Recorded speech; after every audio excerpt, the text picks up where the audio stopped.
to the show. I'm Dad. I'm Jack. This is Will. And I am Frank. Yes, Frank. Yeah. Welcome to Frank on the studio and Mike on the board sitting in for Hannah. Woo! Mike has the sound effects. He does. I think Hannah's going to step up her game a little bit. She will. Yeah. Don't let her hear that. I won't. So Hannah, don't listen to this cast. But welcome to the show, everybody.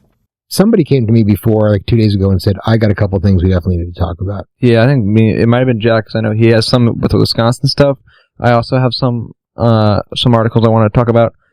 Do you want to do current events with Jack, or do you want to do Joe Pesci? Yeah. Oh, yeah. Let's definitely do Pesci. Okay. I think that would be a good kind of lead in. Mm. Mike said we should have a special theme song for like current events with Jack. That'd be pretty current fun. Events with Jack. Here's this current events. It's current events with Jack. That might be it. Yeah, that was it. So you were telling me something before we hit record about Joe Pesci. Yeah. He's in Goodfellas, right? And stuff like that. Yeah, he was in Goodfellas. My Cousin Vinny. Yeah. Was he in Home Alone? Yes. Yes, he was in Home Alone. Yeah, he was one of the lead bandit. Yeah. The short guy. He's like Short guy. He's like 5'3", 5'4". He's really short.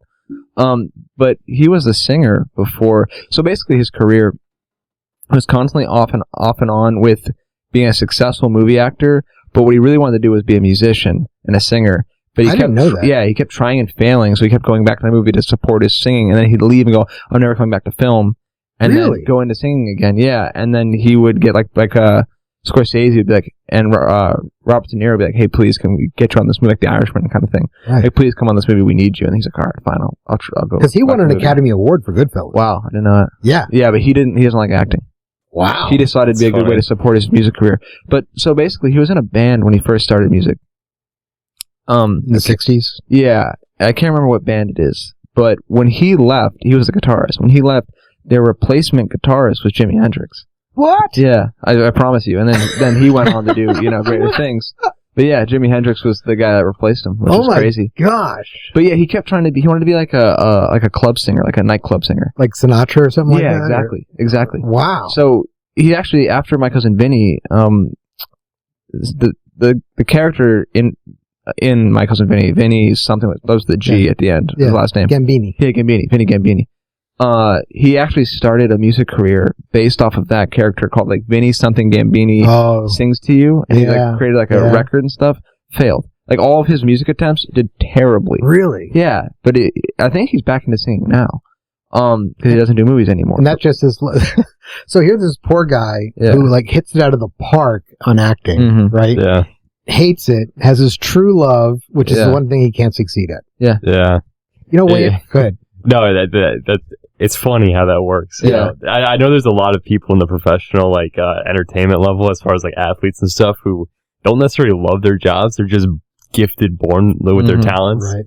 And they just almost feel obliged to continue doing that. But well, especially when you're making some serious money. It finances your dream, right? Well, that's what you're yeah. Well, my dream? No, it finances one's dream. Yeah. Right. If I'm making $6 million. If you're starting for the Cowboys, there's definitely well, I'm not going to not do this, right, but I might be able to get their passion might be like painting or something, right. or something like singing or but it's funny how that kind of that can work out in people's lives and careers. And there's a story. So first of all, there are a couple movie actors who do have bands. Yeah. I don't know if they're very good because you never hear about them, but for the fact that the famous actor is in this band. Russell Crowe is one. KeanuReeves. Yeah, that's KeanuReeves. KeanuReeves. Yeah, I think he plays bass. It broke out not too long ago. Who's the guy that plays Hawkeye? Jeremy Renner's is he in a band too? No way. He is. Really? See, Jeremy Renner's cool. So the funny thing is you never hear about these guys' bands. Yeah. Right? And there are some guys who do it the other way that start out in music and then move on to acting. I think they usually... Like Mark Wahlberg. Mark Wahlberg's a good one, if you want to call that music, yeah. But you also have Frank Sinatra. Frank Sinatra went from singing into... But his movies were terrible. He won an Academy Award, too. No way. For From Here to Eternity. Oh, I didn't see that one. Yeah. He did the original Ocean's 11, do you know that? Yeah. It's he's Danny Ocean. Oh, it's so bad. Original, yeah. In fact, if you ever saw TheGodfather, the Johnny Fontaine character was originally Frank Sinatra was going to play that character until the storyline for Johnny Fontaine was just too parallel to Frank Sinatra's real life. Because you remember in the Godfather, Johnny Fontaine comes back to Vito and says, I need help getting in this movie because my singing career is on the downswing. Yeah. But if I can get this role, I can get back up on top. And that's how the whole horse head thing happened. Yes, right. And that's what happened to Frank Sinatra because he was going through a period, he was kind of like the younger Sinatra, a swooner, had these the swooner is the type of a guy who has a voice that can melt. Makes girls swoon. Exactly.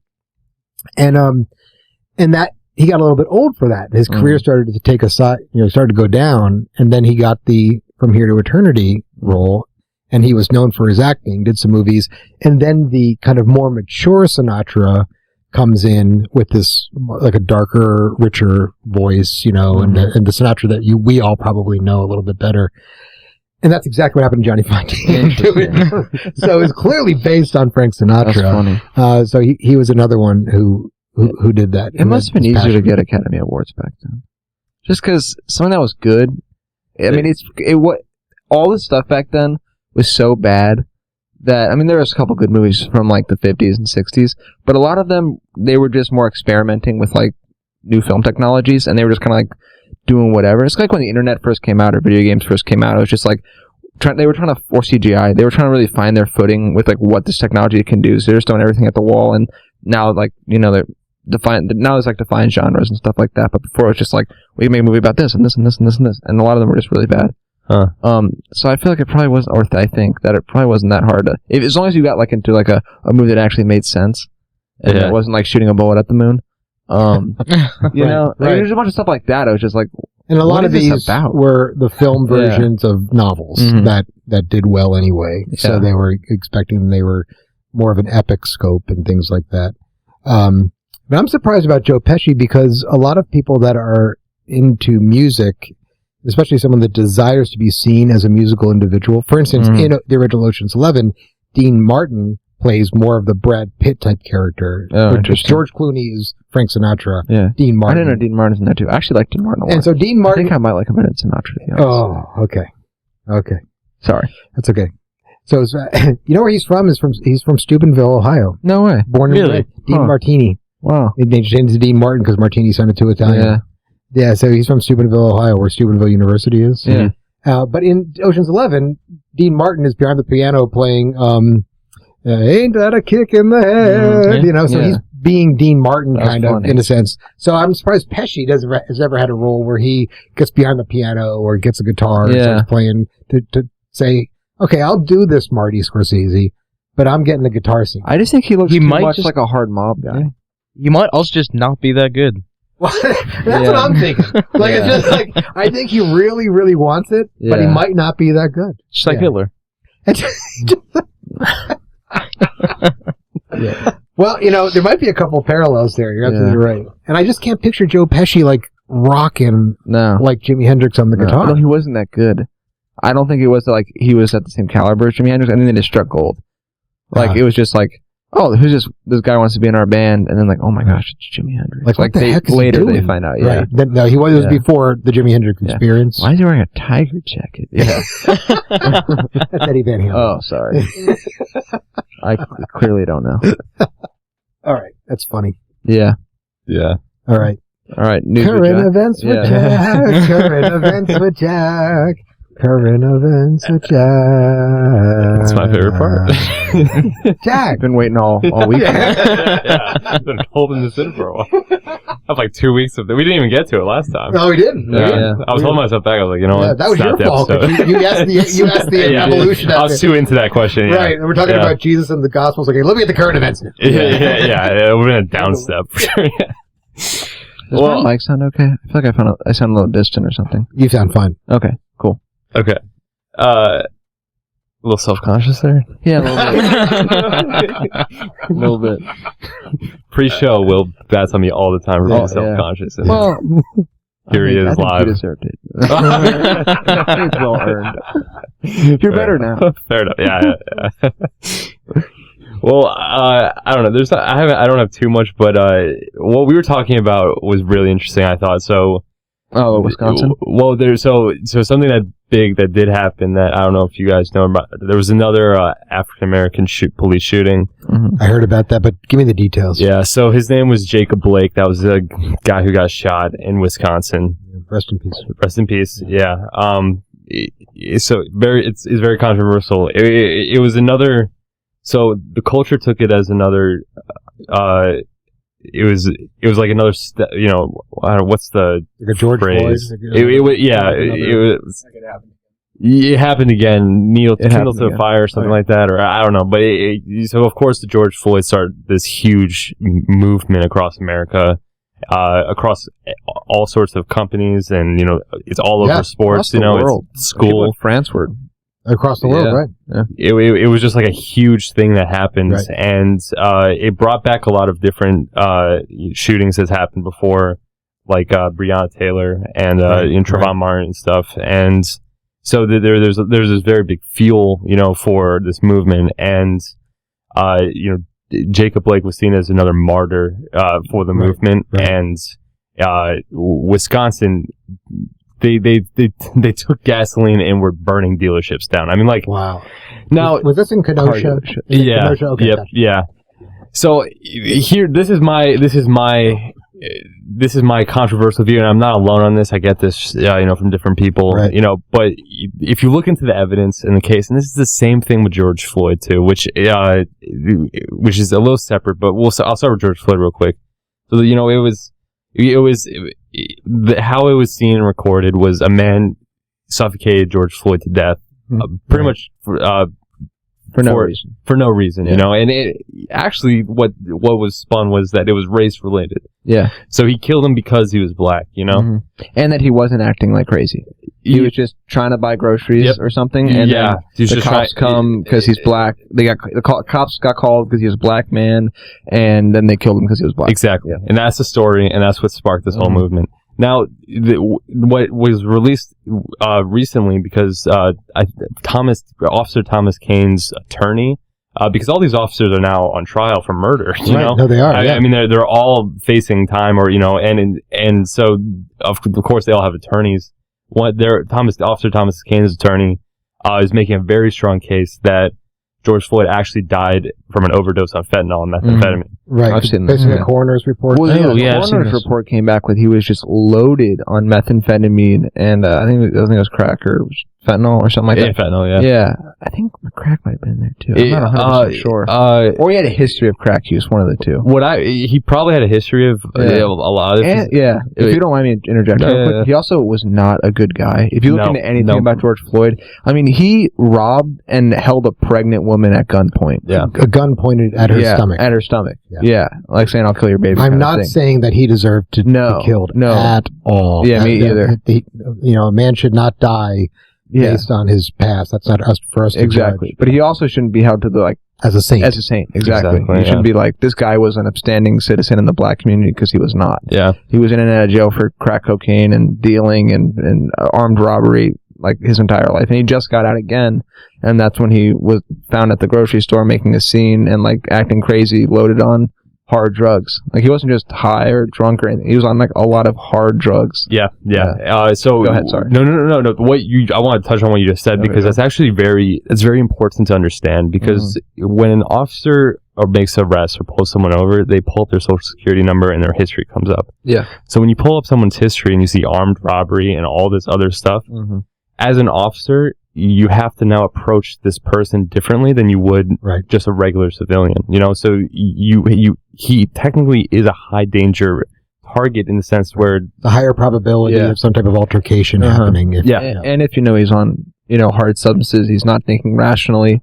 He's probably pumped up to where, like, even like if he tried to attack you and you tried to act against him, he might not feel it, or it could just go bad really quickly. There's a lot of information you have to process being an officer on scene for this, and a lot of things people don't understand too is that hundreds of police officers are killed a year from just regular police interactions. So more cops die from just trying to do their job than a lot of these police brutality things. Which again, police brutality is a very evil thing, and I'm the first one to be against it. Yeah. But you have to really look at, I think, the empirical data when it comes to these police brutality situations, because a lot of these cases, there's about 330 million police interactions a year, which is a lot. Yeah, it's a lot. And for African Americans, only about 15 die a year. From a shooting, from an unarmed shooting. Like police brutality, or like it was suspected. Well, so it's just actually an unarmed shooting. Gotcha. Now, if you go even further, about 3/4 of them were, they either had a car, they were trying to run over the cop, or they were like fighting, like trying to be a fist fight or something, or they had like other people involved. Grabbed their taser and shot at them. Exactly. Or they're looking for their weapon or stuff. So more than half of those 15 people that died out of 330 million. I mean, you have to think there might be more people who died from a poisoning from Buffalo Wild Wings than police brutality. Like you used to work there, so you know. I don't. Not putting Buffalo Wild Wings on the spot. Don't try the special sauce.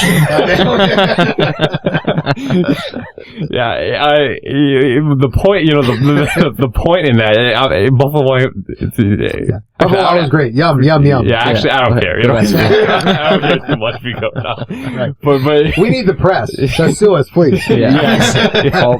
Listen to our show. Then we have a lot more viewers. So the odds of being an African American and being in a police interaction where you actually get killed unjustly is so small. Like, you actually statistically have a higher chance of getting struck by lightning than you do being an African American and being shot. Now, this is not how people think, though. Yeah. Even MichelleObama during the DNC was like, there's this endless list of African Americans just being slaughtered by the police, and that's not what's happening, and that's what fake news, propaganda. And there's like so much momentum in this movement now that it's actually not based on anything. Yeah, the underlying narrative is false, right? Because I also heard somebody comment that, and I did not watch Michelle Obama's speech, so I can't comment on what she said, but she said something to the effect of, again, this endless string of murders that are basically our people are dying because they're being murdered. Somebody commented to say, well, you should really check to see who's killing most of those people, because it's not the cops. No, let me put it that way. No, there a lot of people. Neighborhoods. Yeah, I get this from CandaceOwens. There's a lot of inner city, like Southside Chicago and stuff. Now, a lot of very smart people say if you want to actually, because a lot of people want to help these communities, and they also want to help police brutality. They want to fix this situation. They genuinely want to fix this situation. How you do that is you actually fund the police, and you actually increase their volume in these cities, and that's how you grow. Really? So for example, if you took let's just take Southside Chicago. Sure. And you have a community, there's a lot of gang violence in these cities, which a lot of people, and this is the argument. This is not my theory. So you have a community where you have a culture of gang violence, and it's a lot in, especially see this in South Central California, where there's a lot of it's a lot in the music culture.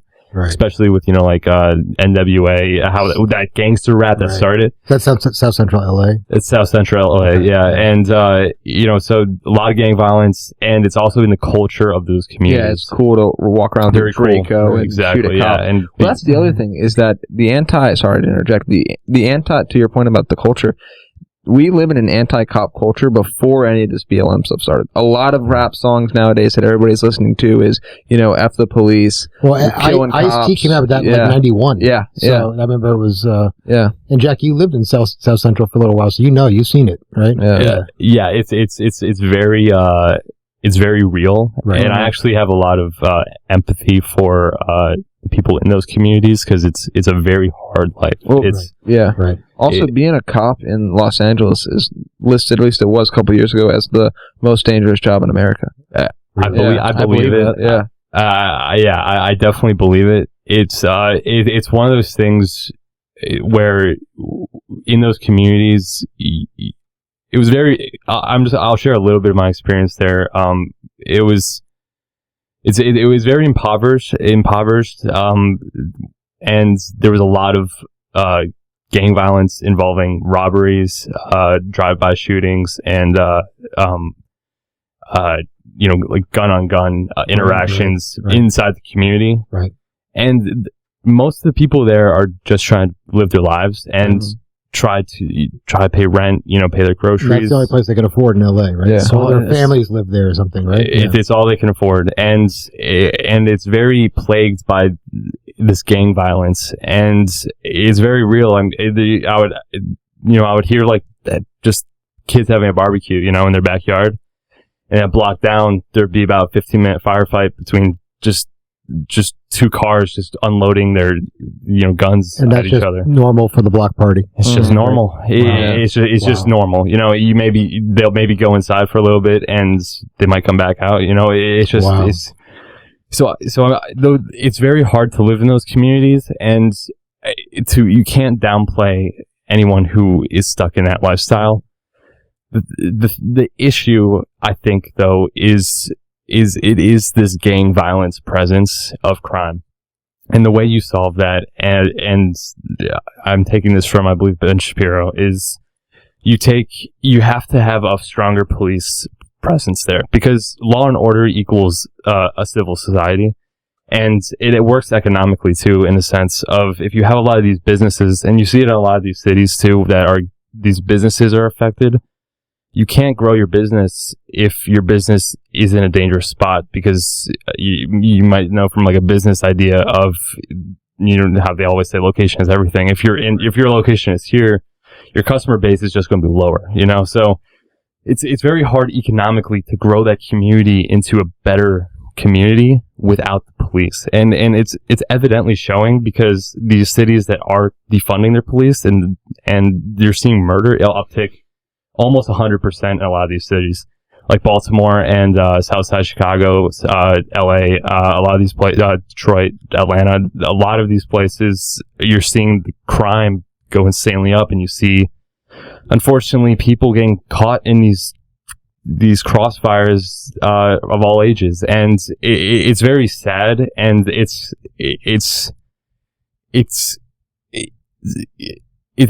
very. It's one of those things that is just not really being talked about on a consequence of taking away people's security. Security is a huge thing for our society. Yes. We wouldn't be America if we didn't have law and order. And a lot of, to take away that law and order for people who are just trying to live their lives, the businesses are getting killed. They're losing family members. Their jobs are being, subjected to, vandalism, and it makes it very hard to live as a normal person. And I'm sure psychologically, just growing up in an environment where you're getting shot at all the time, it must feel like growing up in the Middle East to an extent, where I'm just in a neighborhood and I could walk outside, be at the bus stop, and I might die today just by getting hit by a stray bullet. Well, and I want to riff a little bit on the idea of it wouldn't be America without law and order, because I think that's fundamentally true. And what I'm thinking of some people who might object to say, well, wait a second, what about the pioneers who went across to the Old West, and there was a marshal maybe 60 miles away or something like that? Well, or you were on a ranch and you had a 500,000 acre ranch, like many people did in Texas and in Oklahoma, and we're homesteading out here. How did law and order help there? Well, there was still law and order. It's just that it took a different form. And the form it took was you were responsible for making sure that law and order was maintained on your ranch. You had to make sure that you and your hands, your ranch hands or your farm hands, were protecting the land, the property, people and property. And it's essentially you were kind of like mayor of a small town, right? And people weren't necessarily wearing badges, but they were making sure that the property was protected and the people were protected. But it was still law and order. It gets dangerous though when the law disappears from the order part, right? And then just say, well, I'm sick of you coming onto my land. We're just going to lynch you. Yeah. Right? No, you can't do that, right? Either. Now the thing is that the police have now become the replacement for we count on the police doing it. We don't have to worry about protecting our own homes, protecting our properties. We call the police first. And I don't think that's a bad thing for most people who live in most areas of the United States. But what I do think is become a problem, and I don't know how to fix it, is best way I can talk about it is comparing it to the UK. I talked to some people from the UK, and they say, I know the guy that walks the beat in my neighborhood. I know the Bobby who is going back and forth. I can go up to him and talk to him. I know who he is. Oh, what's a Bobby? A Bobby is like the patrolman. Yeah. Okay. The patrolman. Okay. Like the stick in the hat. The funny hat. Okay, yeah. But in America, we don't necessarily have that. We maybe did at one point, but we don't necessarily have that. And I know from knowing some local police officers that they take very seriously that their job is to protect the good guys from the bad guys. And yet, they aren't sure which is which. So every person they meet, they have to assume is a bad guy in order to protect themselves and to, in their head, protect the good guys. This seems like it's not a sustainable arrangement. Yeah. Right? No Where way. I need to protect the good guys from the bad guys, but I don't know who's good and who's bad. Yeah. It seems like you're going to end up in a situation where it becomes a quasi-police state because you are at war with every single person you see on your shift. Yeah. In your mind. Right? This, I think, this correlates exactly to what happens with both George Floyd and JacobBlake. Okay. Is you take this psychology of, we're protecting the good guys and you're a bad guy, you're the enemy. Right, right. And when you get a rap sheet from, say George Floyd after you pull him over and it comes up with armed robbery and all this very dangerous stuff, very quickly you're like, this guy's the bad guy. This. I know who's who now. Exactly. So I know who. So there's now a different element in how you're going to approach this guy. Now, I'll be honest. With the body footage that was released with the court case that this attorney was making, the police were very cooperative in trying to make George Floyd feel very comfortable. It wasn't a police brutality situation of just beating up George Floyd. They were trying to give him air. They were trying to make him. Do you want to sit in the car? Do you want to be outside the car? They were trying to be very accommodating to his will, and he kept fighting. And he looked loaded, and he was loaded. So that's why the guy had to end up with his knee on his chest or on his neck, just to hold him down. So this is another thing very important. So you have to kind of take the chain of events that happened. So you arrive on scene, you identify your right. What's it called? Your threat assessment. I guess it's your on scene. I don't know the police. It's okay. Use regular words. Yeah. So EMTs would call them like your client or something like that. Gotcha. So your patient. Right, so you wouldn't really call your suspect, I guess. But so you arrive on scene. You size up the reason why you're there. Right. You make a very accurate assumption on he's on drugs. He's got this very history, so we have to be very cautious.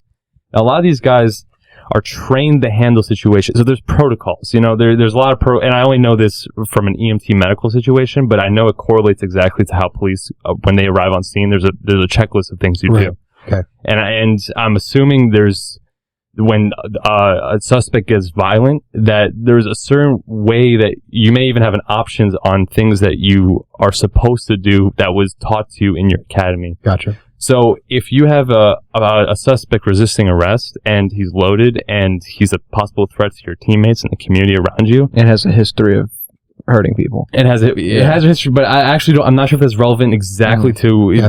He's going through a checklist that says, okay, in situation A, B, C, and D, I do exactly X, right. Now, in this case, a chokehold is actually something that is taught by the police academy. You know, this guy, he didn't know. This wasn't. That was his training. That was his training. You know, he wasn't doing it on his own. Wasn't brawling. Exactly. So, and this is the case the attorney was made, is that the officer corresponded correctly to how he was supposed to in his on-scene assessment, and he did exactly what was advised to him by the police department.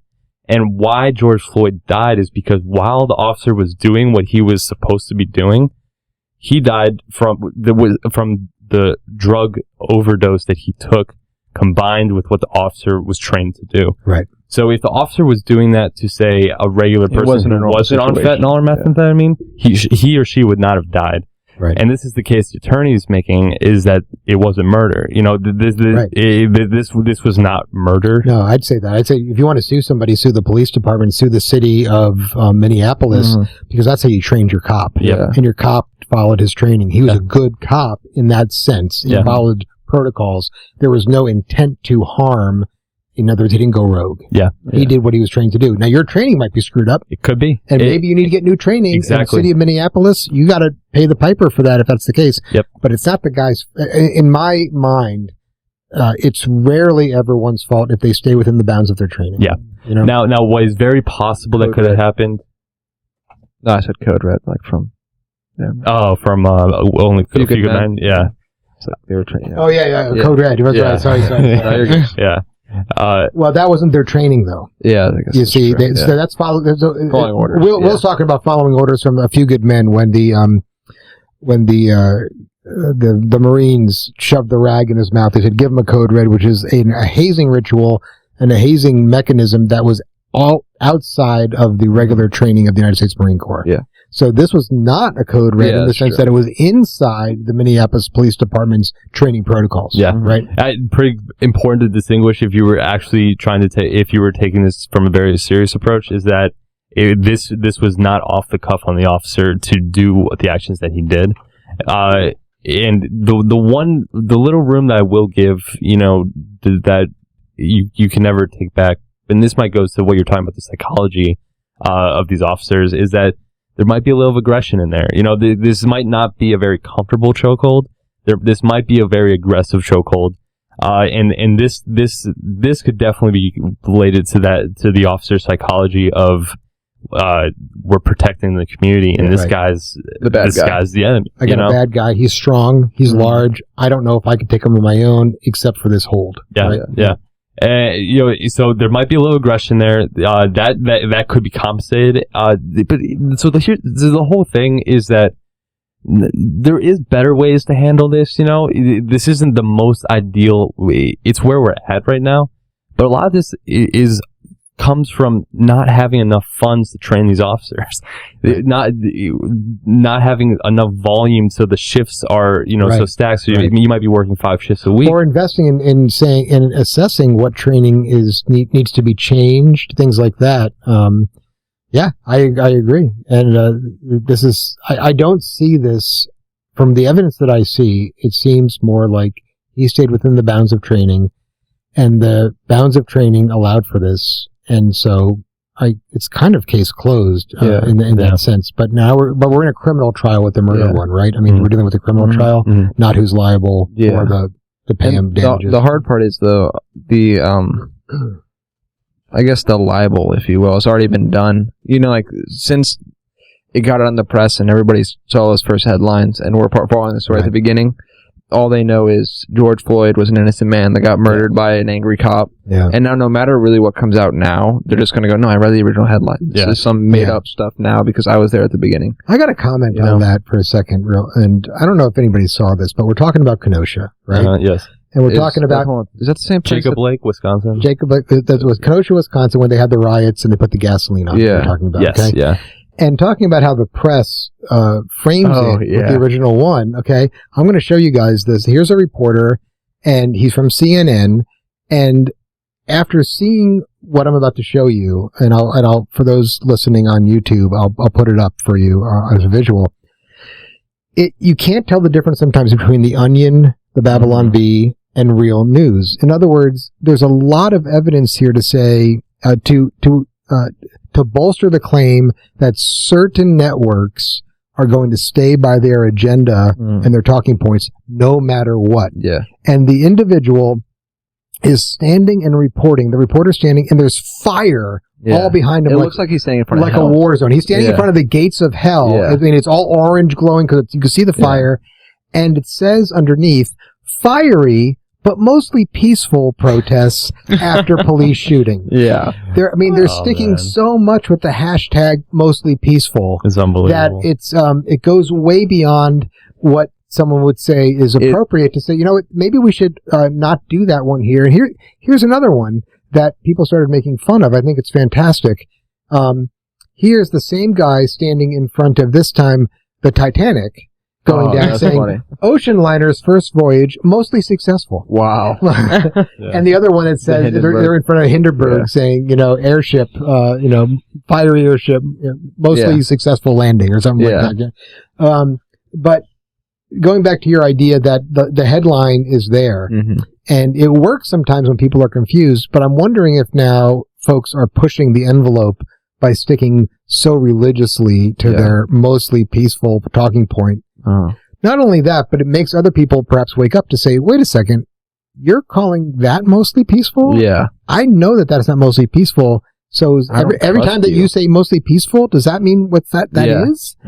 So anyway, bring it back to Kenosha and bring it back to the current event. I wanted to just bring that out too. I think it was, it's funny on one end, but at the same time, it's both scary and sad. Yeah, it really is. I think it's the sad. It's more sad than anything else, just because of the people that are affected, from it.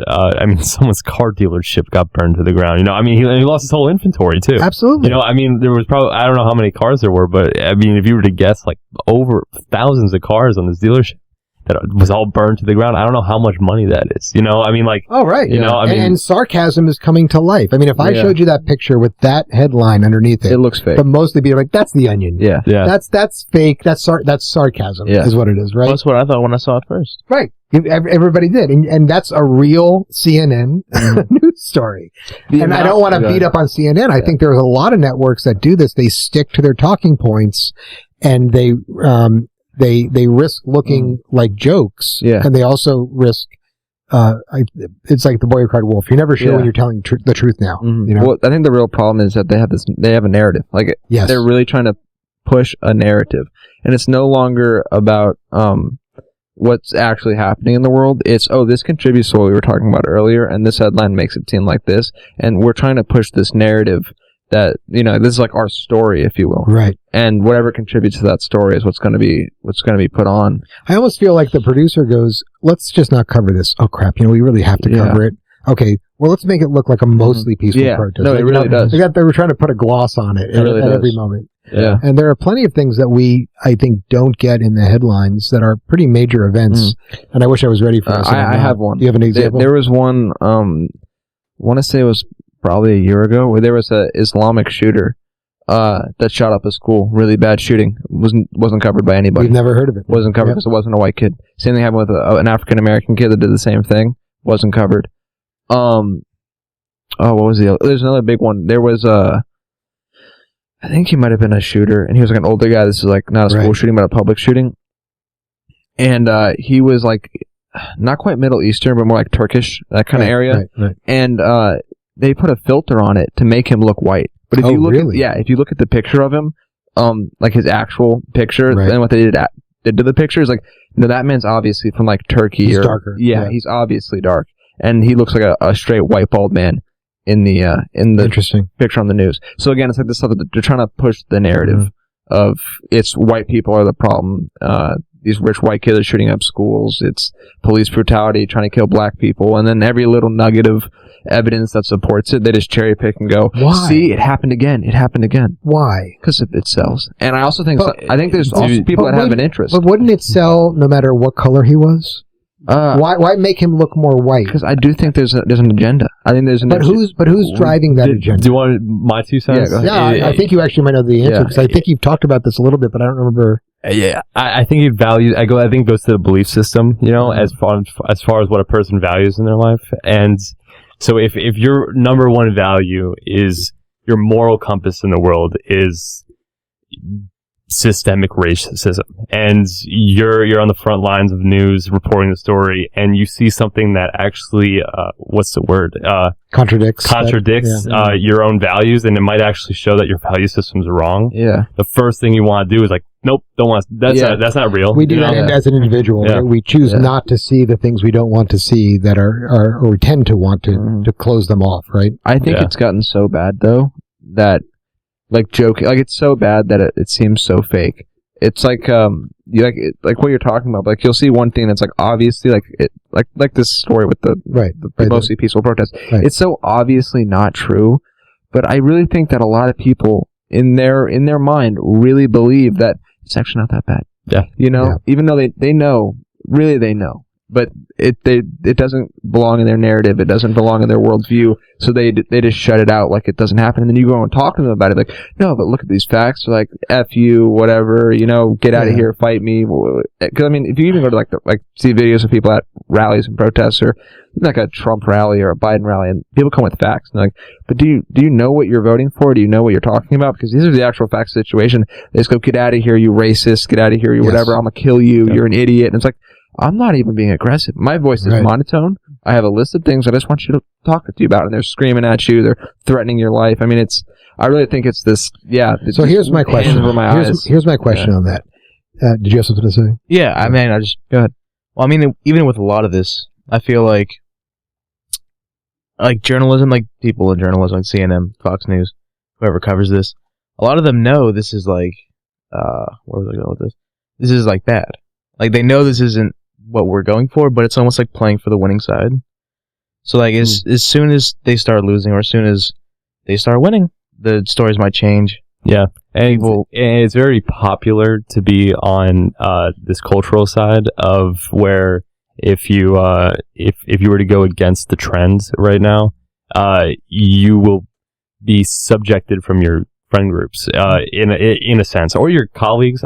It's just like if all your journalist co-workers were all very left-leaning journalists, and you come out and you're like, and you show something that's kind of right-leaning or something that kind of contradicts what your co-workers are showing, the narrative, right? Your co-workers are going to kind of like, well, what are you doing? Because you're contradicting our stories, which make our stories more invalid. And in journalism, the truth matters. This is where my next question then, because I can see the peers. I don't disagree with you. I can see the peers saying, "Wait a second, all of these protests are mostly peaceful. Yeah. Why did you make this one look like it wasn't? It's like you're going for Trump, because we do tend to think of it as far as sides, which is so terrible. But are the peers that are saying, "Hey, what are you doing?"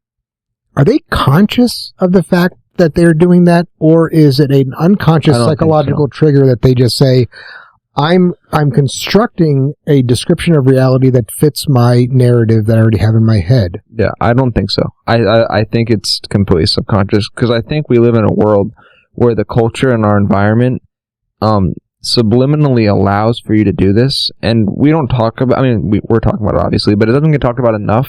And we don't get also taught in school anymore about how to actually critically think and analyze and evaluate and have actual conversations. So there's this subliminal or reinforcement of, this is what you do. And if people disagree with you, they're wrong and they're evil. And you're right, you're always right. And I don't think anybody's really saying that, but it's so supported in our culture that you don't need to say it. It's just like how a kid picks up his mannerisms from his father without even saying anything. It's just they see what people are doing, they recognize it, even if it's completely subconscious, and then they start doing it because that's okay. That's how you be a human. Yeah, that's the way to do it. And kind of to touch on the value points, as Christians, we have a very strong moral compass on what's right and wrong. Yeah. If you're not a Christian, you still have a moral compass. You know. Yeah. So you're looking for one. You're looking for exactly. You grab something, call that your moral compass, right? Yeah, right. It's a hole that needs to be filled by something. Exactly. Yeah. There's a lot of people who aren't Christians who just want to be good people. And they're striving to be good people, and so they'll latch on to these ideas of like with systemic racism, for example. And they'll die on that hill, and because that's who they are as a person, because that's their belief system. So I think it's subconscious, like you're saying. I don't think it's a conscious act of exactly that makes more sense to me because, and this is my bias, I tend to push against the idea that there is an evil cabal out there that is orchestrating some of this. In other words, CNN is saying, okay, how are we going to best orchestrate this to make it look the most like that, and no, cut that because that piece of news can't go because it doesn't fit the narrative. I do think that those lines are getting closer, though, where it's going from the conscious that probably isn't happening to the unconscious that probably is happening and affecting our decisions. And I think we're talking more about it, so it has to be going to the conscious level. The more we say, wait a second, if you do that, that'll make Trump look good. Yeah. By saying something just like that, it's moving into the conscious I agree, area. And I think at this point people don't care. That's what's so weird, and it's so fast. I mean, is it just me, or did this happen overnight? Overnight, right? Yeah. I don't know if it was just like I checked out for I didn't know what a free market was 8 weeks ago. And now I feel like I have a very strong understanding of how our political system works. And just because I was telling Will, it's just like, everything is political right now. Everything. I mean, you can't look anywhere and it's not political. Even religion is political. Everything's political. And this might be where, it's kind of stemming to a conscious level, because how politics has been for such a long time, which isn't the right way to look at it, but it's been very left versus right, where you're either on the left team or you're on the right team. So now that we have this identity politics that are going on, now I'm on a team now and you're now the enemy if you're against my team. So it's kind of I think it is growing from that subconscious. Maybe you picked it up, just from the people, your environment, to now. Oh, I'm on the left. I'm on this team now. Now I'm going to do something. Like we're pushing forward. We're making moves and stuff. We're going to destroy the enemy. Right. And so it's very I think that's the conscious part of now. There's a very specific sides on either you're with us or against us in a lot of ways. Yeah, I also think that a lot of it has to do with how we view opinions nowadays, and not like personally how we view our own opinions. Because I mean, there's an old saying that like keep your opinions in a basket, so that and saying like they're not you. Like you can just whatever your opinions are, you can just swap them out at any moment because it's not your identity. Yeah, it's not your identity. But I think at this point, it is all about what am I? I'm a Democrat. I'm a Republican. I'm an opinion. I'm an LGBT. Whatever. It's. Yeah, it is. It's I am the opinion. So when somebody says, "No, dude, I like Trump," and you like whoever, it's not. Oh, you have a different opinion than me. It's like, oh, you don't like me. It's like, no, I didn't say that because you're not. So all of it's personal attacks, and we're so. I think we're so soft at this point. Do that. We don't really have a lot of like daily life threats. Like we can walk to work and not be worried about getting attacked by a lion or a bear. We get food from our fridge from the grocery store, so we don't have a lot of actual like struggle in life, like survival struggle. So I think it kind of gets like let out in these like, I think we're looking for attacks, or we're looking to be attacked, and because our body and our biology is ready to be attacked. It's so our brains are still, and if I may, without putting words in your mouth, these are my own words, but we are programmed neurologically to be looking for differences and to align ourselves with those that are similar with us. It's this tribalism. The tribalism, the similarity bias, as I talk about it in my workshop, is that if the bias could talk, it would say those that are like me are better than those who are not like me. Yeah. And this goes way back, if you want to accept kind of an evolutionary psychology, that when we were living in small tribes, and we were worried about getting eaten by a lion, on the way to work, so to speak, or getting invaded by another tribe, or the weather, or whatever. We were constantly in survival mode. And if Frank and me and we were in the same tribe together, and then Jack came along and he had a much different way of talking, with a different accent. He wore different clothes made of different fibers. It's kind of like the movie The Croods, and he had a different way of approaching everything. We would look at him, Frank and I, and say, I don't know who you are. I know that Frank will wake me up if there's danger. He's not going to kill me in my sleep. We're a family. We're a tribe. But Jack, I don't know if you'll do that. Will you wake me up if there's danger at night? Will you try to kill me at night? I don't know. So you're dangerous. My bias in the back of my brain, not the forehead, not the systemic racism, but the back of my brain on the unconscious side, the fast part is making a snap judgment about you as you're bad. You're bad because you're dangerous. Well, you're bad at least compared to Frank, because Frank's good. When I'm trying to make these comparisons, we're constantly comparing. But let's say you lived in the tribe, we accepted you in, and you didn't kill us in the middle of the night, and you woke us up when there was danger. You never changed your dress. You still were you. And then Will comes along a year later, and he looks different still. He talks different still, and he wants to join the tribe. Now it's going to be Frank, me, and you, Jack, looking at him, at Will, and saying, "Are you going to wake us up? Yeah. He's dangerous now." In other words, Jack, you never changed. You were still the same. However, the more I was exposed to you, the more I saw similarities. It's like Jojo Rabbit. Yeah, I think it's very similar to that. It's more I saw similarities. Yeah. And because I saw similarities, just like in Jojo Rabbit, he saw the human similarities to the Jewish girl that was in the closet, that you became more like me. Now, all the things that I thought you were different than me at almost faded away, especially when compared to the new threat, which was Will, right? And so it's kind of the us versus them type of thing. But we are looking for that Will. You're absolutely right. It just seems that now we've elevated to the point where we are looking for enemies amongst us, within our tribe, so to speak. Maybe our tribe's too big. Yeah. Maybe we don't know how to critically think. I don't think any of those things are wrong. I just think it's bat poop crazy. I just really, I don't know how to operate in this world anymore. I'm making an admission here. Yeah. I don't know how to operate in the world anymore. I thought I did. I thought I knew at least some of the rules. I don't know the rules anymore. Well, I think they've been changed overnight. And so fast. I have two points I want to make before we get into another discussion. One, I think also what leads into this a lot is that modern society, we let our feelings run us. So when you start to feel anxiety or anger or sadness or like if there's a threat or whatever, people no longer, and I think it's just because we don't teach this anymore, we no longer analyze and go, okay, why am I feeling this way, and am I actually in danger?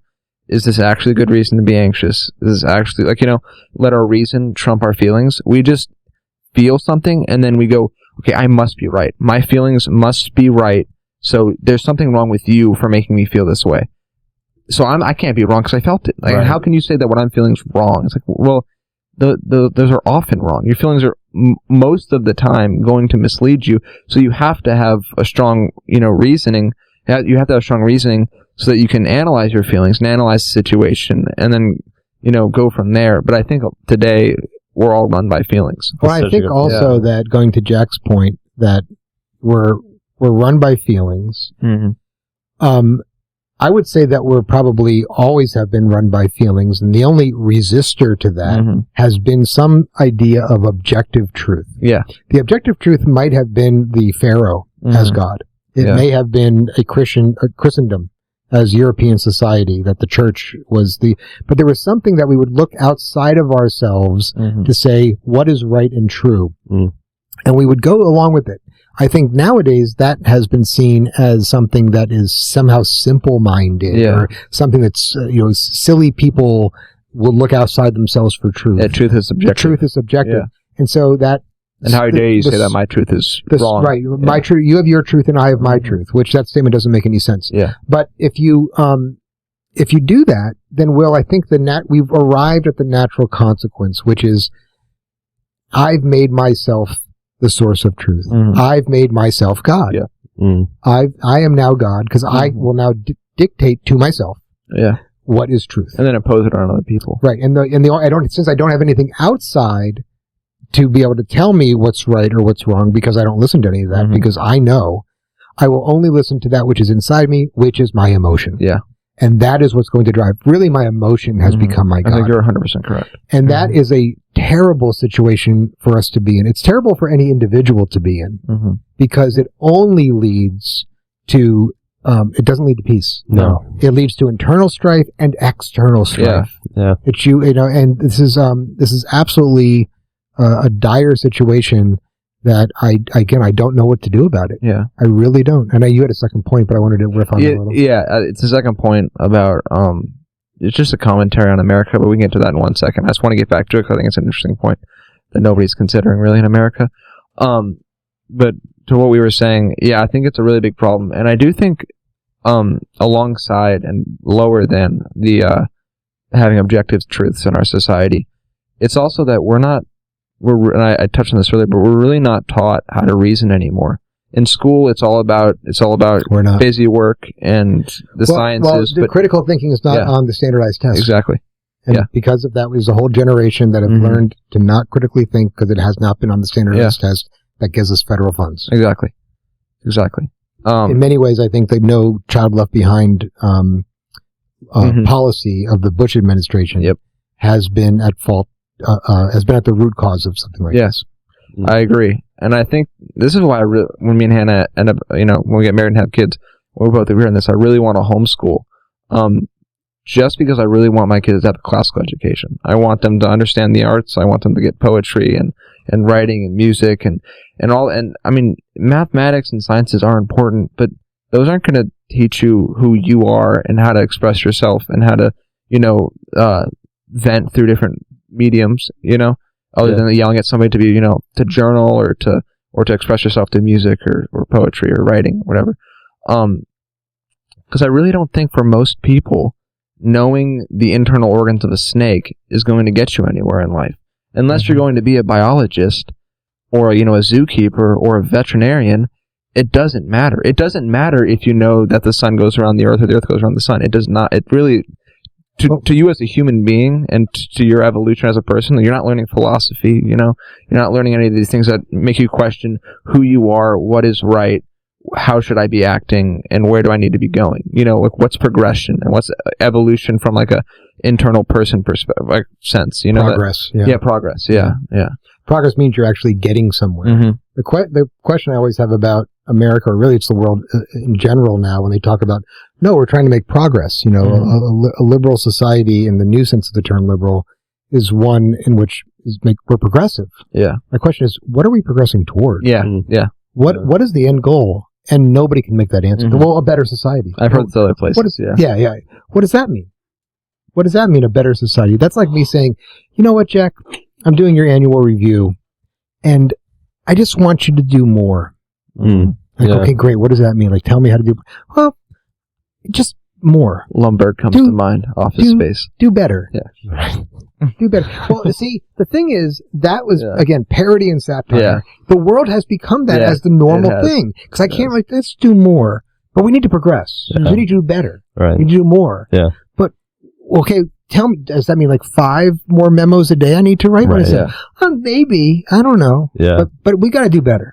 Yeah. And that's really what our society, I think, is at, is we have no idea of the objective. And again, I think it comes back to the fact that we have no lodestone, no guide star, no touchstone to say, here is the objective end of a human being. Yeah. The being is meant to be something that moves toward that which is beyond it. Yeah. Yeah. And I also think this plays into that. I think, and plays into the fact that we don't have morals, but we also I don't think most people understand or even really think this is real, that humans are not perfect and therefore cannot live in perfect harmony with each other. Right. And so that we're constantly looking for perfection and utopia.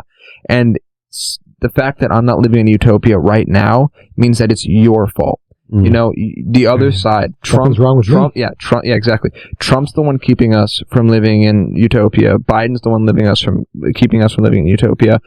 And we should be there. I shouldn't be stressed out. I shouldn't have to deal with pain. I shouldn't have to be sad. I shouldn't have any struggles. Exactly. Right. Everything should be perfect. And the fact that it's not is your fault. And again, I think it really ties into the fact that people don't understand anymore that that's just impossible. An imperfect creature cannot create a perfect situation. And even if you You're right. Even if you don't believe in God, you can just look at the fact that we are currently not living in utopia and come to that conclusion.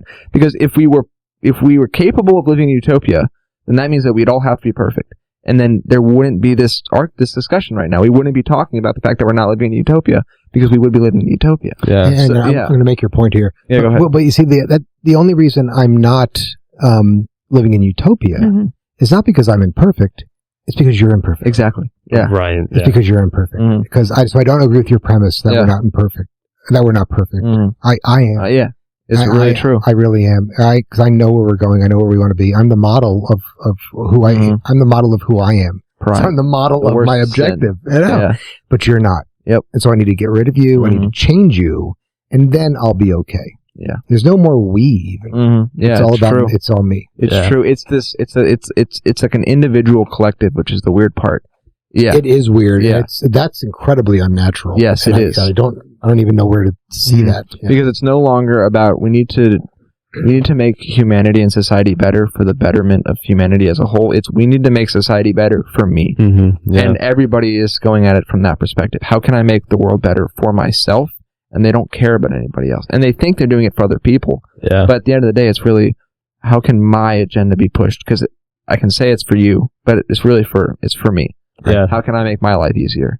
Because in order to make in order for it to be about somebody else, you have to make it in a way painful for yourself. Yes. You have to give up. You have to die into yourself. Sacrifice. Right. So if you're seeking a utopia for yourself, you've already failed because it's not because you're thinking about it from your perspective. It has to be about, at the Mother Teresa, how can I make this dying leopard feel more comfortable? And I had to deal with the smell. I had to deal with not sleeping and feeling dirty and possibly contracting this. And but that doesn't matter because I need to make them feel better. I need to make their lives better.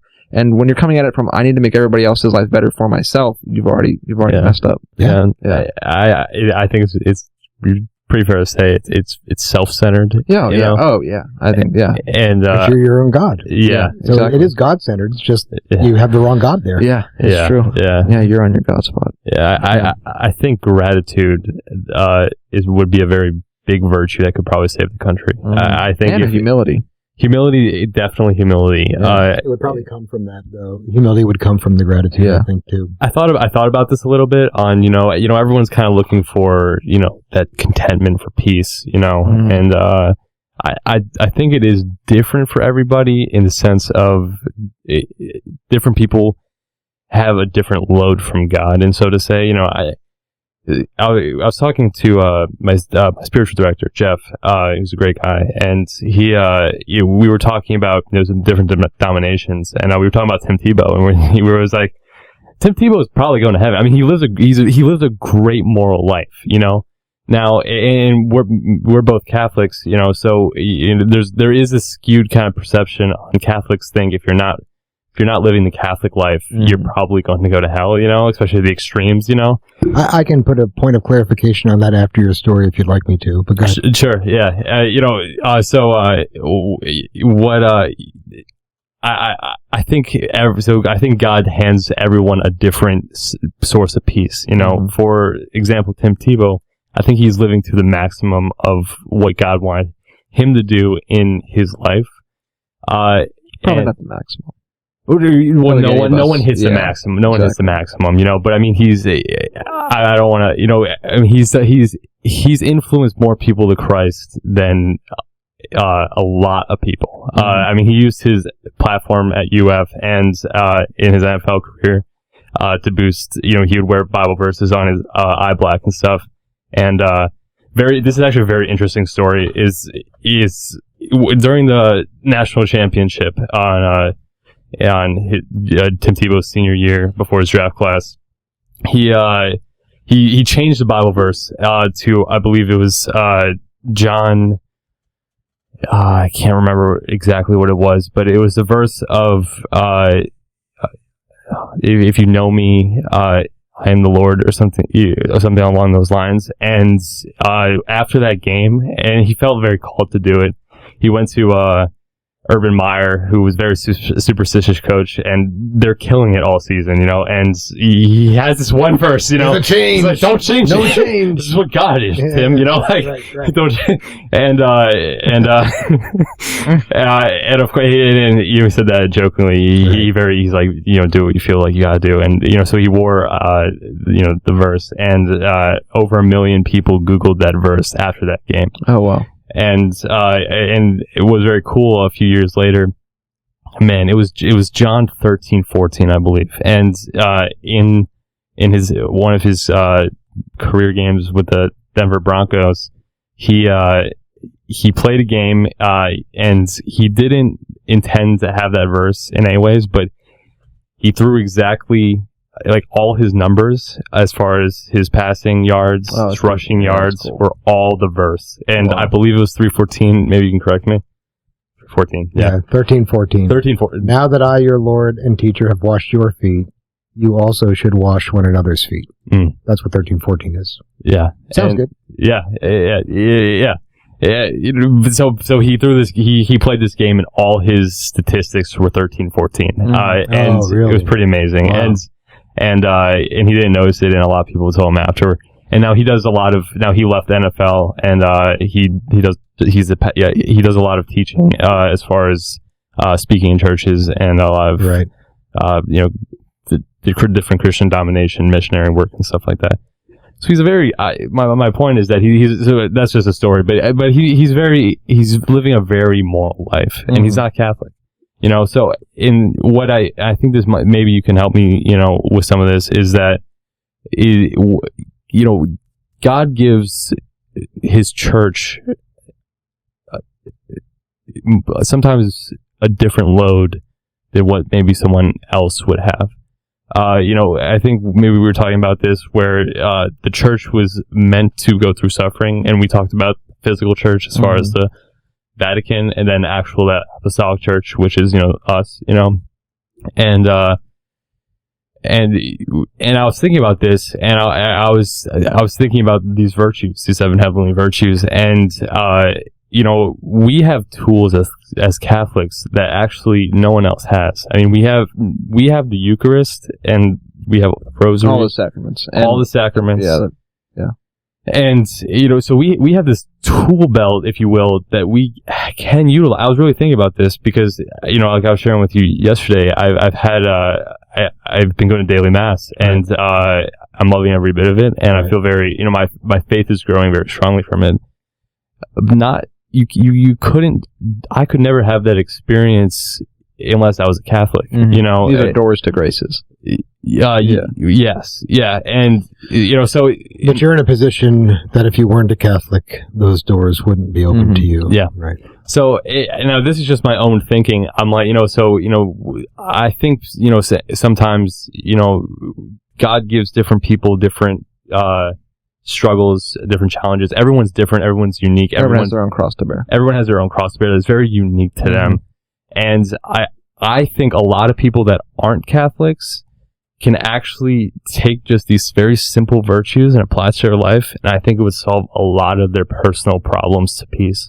I think a lot of people would have a very easy time finding peace if they just centered themselves on God and tried to practice gratitude, humility, chastity, charity. I think the big one's love, too. And I think we don't have enough love in today's world. I mean, we have like the foo-hoo love, but we don't have the real giving of yourself for another, and then them giving their self back to you. And you have you're instantly gratified. I mean, at that point, I mean, not like it doesn't take a moment; it takes years. But that sharing of love, I mean, it's super fulfilling and super gratifying. And I think that's the ultimate gratification is love and the fruits that love brings. Now, in today's society, I think that most people will hear something like that, all the words that you just said. Yeah. And said, so I need to have more sex. No. Yeah. I know, but that's exactly what they'll say. Okay, gratification means material gratification, physical gratification, and love means some type of romantic love or a sexual. But love. it's still about me. It's when my boyfriend buys me flowers. It's all about me. And it's all he's about dancing with me, and which means it's not really about love. Yeah, when it's about me. So it's just the antithesis of that when it's seen that way. Yeah. No, I don't. Yeah, I really don't think there's enough pouring out of the self for the other. And I think just like working out or doing anything hard, like the real satisfaction is in the hardness. Is like, I think this is true about most things in life. Like you work out and it sucks. You don't want to do it. I mean, for some people it doesn't, but for most people it's a chore. You do, yeah. But you don't really want to work out. Sucks, yeah. You don't really want to work out. CrossFit will say it's fun. Yeah. But after you get through the grueling part of it, or you do like a really hard assignment, or you work on a year-long project and you get to the end of it, and there's just this wave of just like satisfaction that comes over. Like, I did this, and I don't know, I did something hard. Like, I pushed myself further than I could go, and you get this real sense of gratification that was well earned. And I think love comes in it has the same kind of gratification, that once you do something really hard outside of yourself or somebody else, and this isn't even marital or like romantic love, it's going to a soup kitchen and donating a lot of your money, or working with your hands and building homes for people, or whatever it is, giving $5 to the dude that needs help. I think there's a real gratification, and I think it's even better when you don't want to do it. When it's, I really want this money for myself so I can go buy a new video game or whatever, but I want to sacrifice. Yeah, the real sacrifice is where you find that real deep internal peace. Not like, woohoo, I'm on a high and I feel great and everything. I think it's this internal peace that you feel that, like, yeah, like I just feel good about what I did. Not an emotional good. It's like a deep-seated good. So it's hard to put into words. It is. It's hard to use English to describe it, because words like gratification evoke this idea of this emotional gratification. I'm getting some type of at least spiritual candy out of it, right? I'm feeling closer to God, or I'm feeling like I'm doing good and stuff like that, which are those what are called spiritual consolations are normal. And they're normal on the spiritual path. There is a point, though, where God will take those away and say, will you still give of yourself, even though you're not even getting the quote-unquote gratification out of it? And so maybe a better word to use is there is a fulfillment of you as a human that you may never sense. In other words, you'll have no emotion, no visual, no hearing, no tactile, there won't be any sense of the gratification, but you are in fact fulfilling yourself as a human, because a human in the image of God is to be as God, do as God also, but also to be as God, which means you are to be love. Yeah. That's what God is. And it's this constant giving of yourself, the full giving of yourself. And the receiving of gifts to gift of others and returning it back. As I think we talked about that a little bit in the last podcast. To the point about the church, and just to clarify I won't give you the Latin or anything like that, but there is a doctrine of the church. I'll take the Greek. It's still a doctrine of the church, which is that outside of the church there's no salvation. Outside of the church there is no salvation. I think a lot of people hear that and say, especially after 1517. And they say, okay, so if I'm not Catholic, I can't be saved. Okay. And that's not what that doctrine means. That's not what that doctrine means. First of all, there were no denominations before the doctrine itself came up. But remember, when we're dealing with the church, and you hinted at it a little bit before, Jack, you're dealing not with the churchmen. Yeah. Not with the laity. No, I'm not. You're not even dealing with the laity. You're not dealing with the people in the church. You're dealing with the mystical body of Christ. The mystical body of those who believe in Christ. And God, Christ is their head. In other words, the baptized, the people who have been claimed for Christ. That is the church that Christ promised the gates of hell would never win against. By the way, it doesn't mean that hell won't get a couple good licks in every once in a while, right? But they'll never prevail. Hell will never prevail against that church. The churchmen is what we think about when we talk about it generally. Well, the church made this decision today, or the church, then we mean like the curia, and the politicians and the policymakers and stuff like that. But the mystical body of Christ is the church that Jesus established. He also established the temporal hierarchy in the sense that he gave Peter the charge, and he gave the apostles the charge as bishops to go out and spread the gospel throughout the whole world. And so they have a very temporal place, but the salvation that one has access to is through first and foremost the mystical body of Christ. And so therefore, if I'm TimTebow, but I can be anybody who doesn't have access to the sacraments, I'm a baptized Christian. This is why, by the way, the Catholic Church says any Trinitarian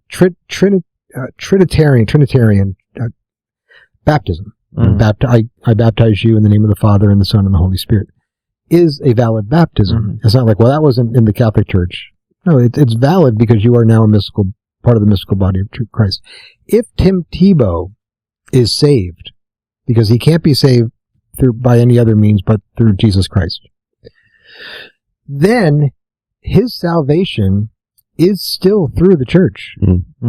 Now, is it through the St. Andrew's Parish on the corner of 15th and Elm? No, that's not what we're talking about here. Even if TimTebow goes, I do not believe in anything the Catholic Church teaches. I don't believe in anything the Catholic Church stands for. His salvation is still through the church. And we believe that as Catholics, the Catholic Church, meaning the church both temporal and mystical together, has the fullness of truth. That does not mean that other denominations, it doesn't even mean that other religions or people who are irreligious don't have no truth. But the fullness of truth is through the Catholic faith. Okay? Which again doesn't necessarily mean any one church man. Right. Okay. And so that's why by having access to the sacraments, by having access to the tradition, by having access to everything you do as a Catholic, especially the Eucharist, which is the source, our faith comes from that. It's also the summit, which means it's the highest form of what we believe. That our salvation, I hate to say it's easier, because that's going to bring up a whole bunch of stuff about faith and works and all that. I don't want to get into that discussion here. But you have access to the fullness of truth as a Catholic. As if you're not a Catholic, you still have access to the truth. And you still have access to salvation under Jesus Christ. Because you cannot be saved by any other name under heaven and earth. But you have the fullness of it. And your salvation still would come through that church, even if you weren't recognizing it as such. Does that make any sense? That makes a lot of sense. That makes a lot. What I think is really sad, to the point of the mystical body of the church versus like the temporal body of the church, is that at least every Protestant that I've ever talked to, and everybody that's just not religious or is religious but not Catholic, non-Catholics, I should say, they see the Catholic Church as, and I think a lot of Catholics too, is what the people are doing. Like, the church is the Pope, and it's the priests, and it's the scandals, and it's all this, and it's like, do you realize that's not even the tip of the iceberg? That is like the smallest percent of what the Catholic Church actually is. It is the deepest, most in-depth, but that's redundant. The deepest, most rich religion in the world. And I'm not even 1% into it yet. Like, and I've been raised in it my whole life, but you can just go down almost an eternal rabbit hole in the Catholic Church, where with a lot of other religions and denominations, you get like some basic doctrines. One dude wrote this, your pastor told you this, but that's the also thing is that no other real church has tradition like the Catholic Church does, and every pastor is his own pope. If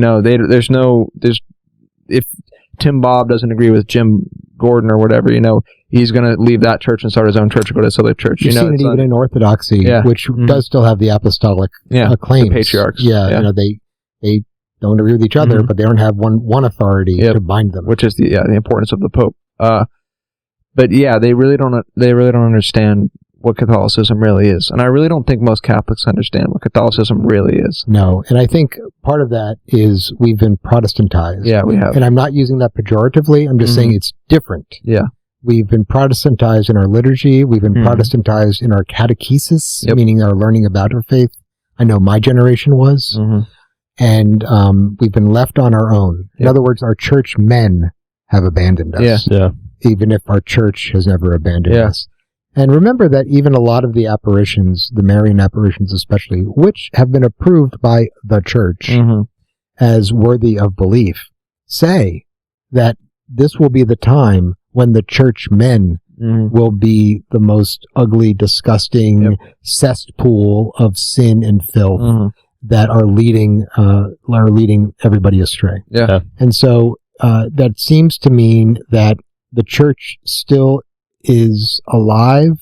This church is still a source of salvation, even if every one of its men, its ministers, I'll say, right, are corrupt. Yeah. And that's, I think, what Christ promised when he said the gates of hell will not prevail against it. Even if all of the people leading you down the wrong path end up being the wolves in sheep's clothing, the church itself will still be there for you. Yeah. And it's still there for you if you want to access it. You may have to dig harder. Yeah. You may have to drive farther. Right. You may have to work twice as hard to understand it because nobody's going to teach it to you. But if you have opened your heart, I will guide you. I will guide you there. And it might take a long time, but I will guide you there. Yeah. Well, I think you can just look at the testimony of a lot of Protestants and non-religious, like atheists and agnostics that, especially Protestants though, that were really anti-Catholic or just didn't understand it, and then they go back and read the early church fathers, or they look really into church history, and they go, "Oh my gosh, this is the truth." Like it's something you really don't understand until you go, either you're raised in it and catechized well, or you really look into it and look into the roots of it and go, "This is what this is. This is what Catholicism really is. It's not about child rapists and guitar masses. It's about this deep, undeniable truth." And then again, when we talk about the last podcast, when you start connecting the New Testament to the Old Testament to the first century Jewish interpretations and all this stuff, you go, "Oh my, like this is so overwhelmingly and intricately beautiful that nothing else in existence that we can perceive compares to this." It's just undeniable at that point. And that's when it's like I can never not become a Catholic. I can never leave the church, because every part of my body would be like, you're lying to yourself, because you've seen it. Like you've seen it, and it's so abundantly and obviously true that anything else would just be a lie. Yeah. And Frank, do you remember there was I don't know if you saw this, there's a Protestant minister leading a very kind of mega church situation, but he was more like outside with more casual clothes on. I want to say maybe a year ago. And he said, "You know what?" He's given this sermon. He said, "I did some research, and I found out that before 1517, and again, 1517 is when Martin Luther tacked the 95 Theses." Yeah. Your headphone cable's touching the bottom, and it's just making a ting. Okay, sorry. He said, before 1517, Christians actually believed that communion was the real body and blood of Jesus Christ. Yeah. They believed that. Yeah. He goes, "Has anybody heard that before?" I mean, he's being dead serious, and he's so excited about it. I don't know if you remember hearing that. You guys talked about it. Yeah, I do remember hearing about this. And he goes, "That's just so beautiful. Yeah. I've just found that out." And he's there witnessing in front of his congregation about a truth that as Catholics we take for granted. And that really, and the first moment was, I kind of feel sorry for you, dude. But in the second moment, I said, "Oh, how blessed am I that I can be in a situation where I knew about this." Yeah, and that's not weird. And then, and this guy didn't, and it was still revealed to him. I don't know if you saw that or not. Yeah, that's also one of the really interesting parts. That as a pretty defeating argument for most Protestants is that for 1,500 years nobody questioned. I mean, I think it was actually 1,000 before some heretics started saying stuff, but then 15 before the apostasy, not the apostasy, but the Protestant. Nobody denied the real presence of the Eucharist. All the early church fathers. Not even Martin Luther, I don't think. He didn't. There's still Lutherans out there that believe in the real presence. Yes, that was not what he was fighting against. Yeah. So it's not like this is like, oh, Catholics made this up someday. And I also don't think a lot of Protestants, I really don't think this, I really do think this, that a lot of Protestants don't realize that they came out of the Catholic Church, their religion came out of the Catholic Church, and that we wrote the Bible. We compiled the canon. Yes. Father Schmidt had a great point on that, where he was like, me too. Yeah.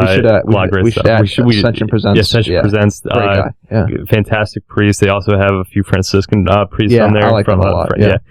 Father Mark Mary, they've had great influence on my spiritual direction and stuff, and they have great stuff, so I highly recommend going and checking them out. If you have just questions where you're like, what about this, what about that, they do a lot of short form, but not too short form, like 10-minute, 15-minute videos that really give you really good answers on questions of faith, like simple ones and complex. It's good. And they do a really great job of tying, our present day into how it interacts with the faith, so it's not very, far-fetched. It's very tangible in the sense of you can really apply it to your life. Accessible. It's really great. They don't make you feel stupid. Nope. It's very like, it's totally understandable. You don't understand this or you have questions about this and don't feel bad about it. And here's, I think, a good perspective on it. Yeah. So it was so great. This is what I got from them too, from Father Mike Schmidt, who was talking about where the church was founded from and how all these Protestant denominations broke off.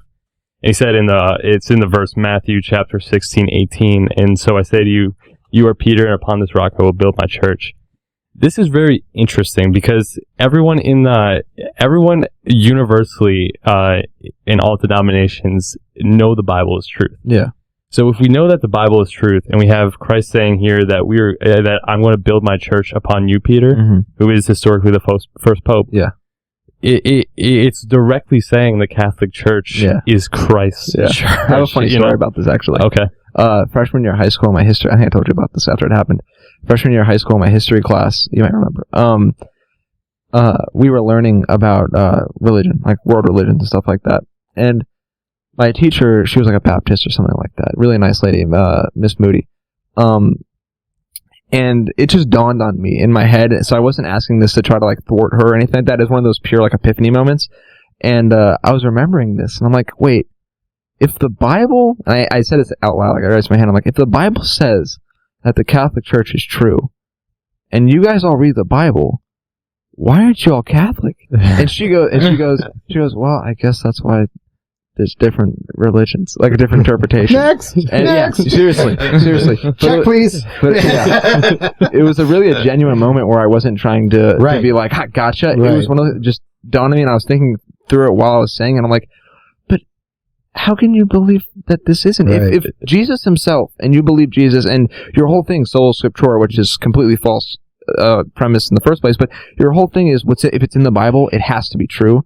And Jesus gives and first off, he gives like pretty much all the sacraments to the disciples, and the apostles throughout, and they actually perform them, like the laying of the hands and confirmation. Those all get performed in the Bible.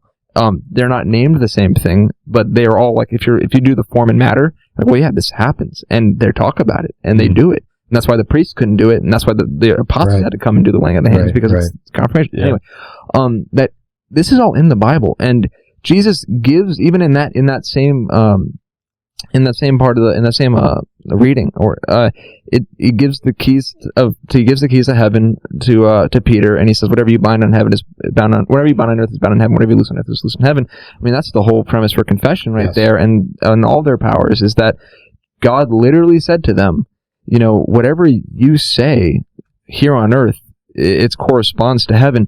And that includes, and I think quite obviously, that like if you were to say, Joseph, whoever, I pass my powers to you in the name of Jesus Christ, you are now binding him with your powers, which is now bound in heaven. So now you've given him, the same power that you were given, so you can have this apostolic succession. Quite clearly, and it's not even like you really got to decode the Bible and the Scripture to understand. It's like it's right there, written in plain English. But if you notice that the difference is that you're talking about authority. Mm-hmm. Yeah. That's what you're talking about.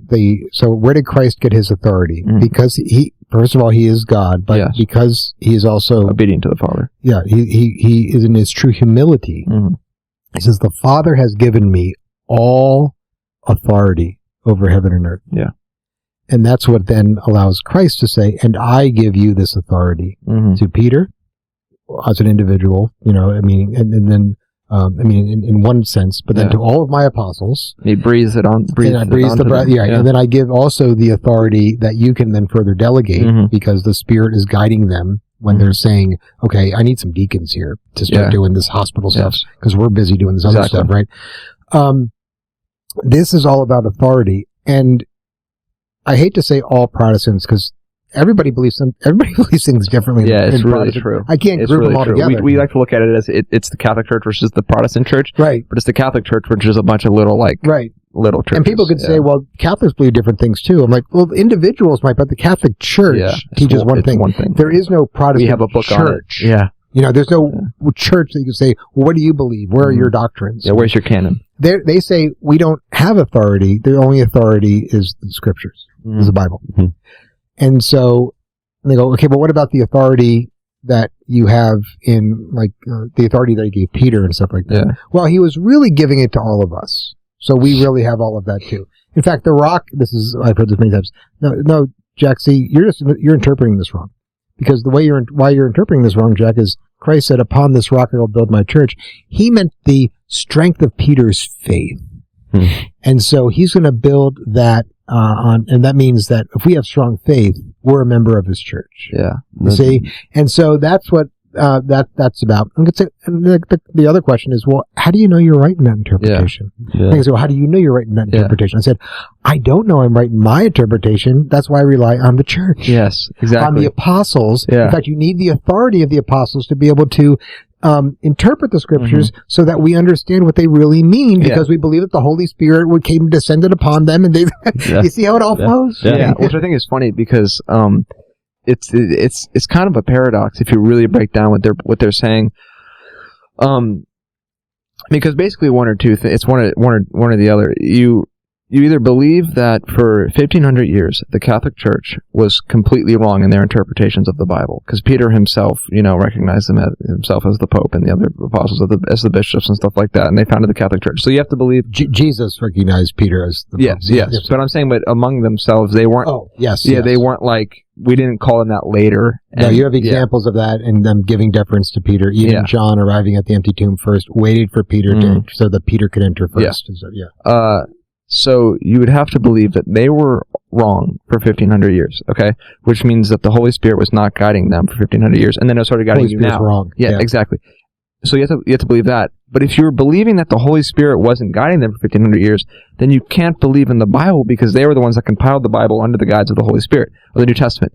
So we're not going to talk about that part. Exactly. We're going to sweep that under the rug. Yeah. So your whole basis for believing what you believe defeats itself, because in order for that to exist, you would have to believe that the Holy Spirit wasn't guiding the apostles, which means that they weren't guiding them when they were writing the scripture that you were basically worship to an extent. Like you everything, not worship, but everything in the scripture is holy, and which I agree with, but that's the only thing that's true. If it's not in the Bible, it didn't happen, basically. Which is also funny, because in the Bible it says that many other miracles and stories were performed that I could not fit into this book. Yeah. So clearly, other stuff outside of the Bible Jesus did. Exactly. Right. Right. Yeah. So it's the Bible itself says it.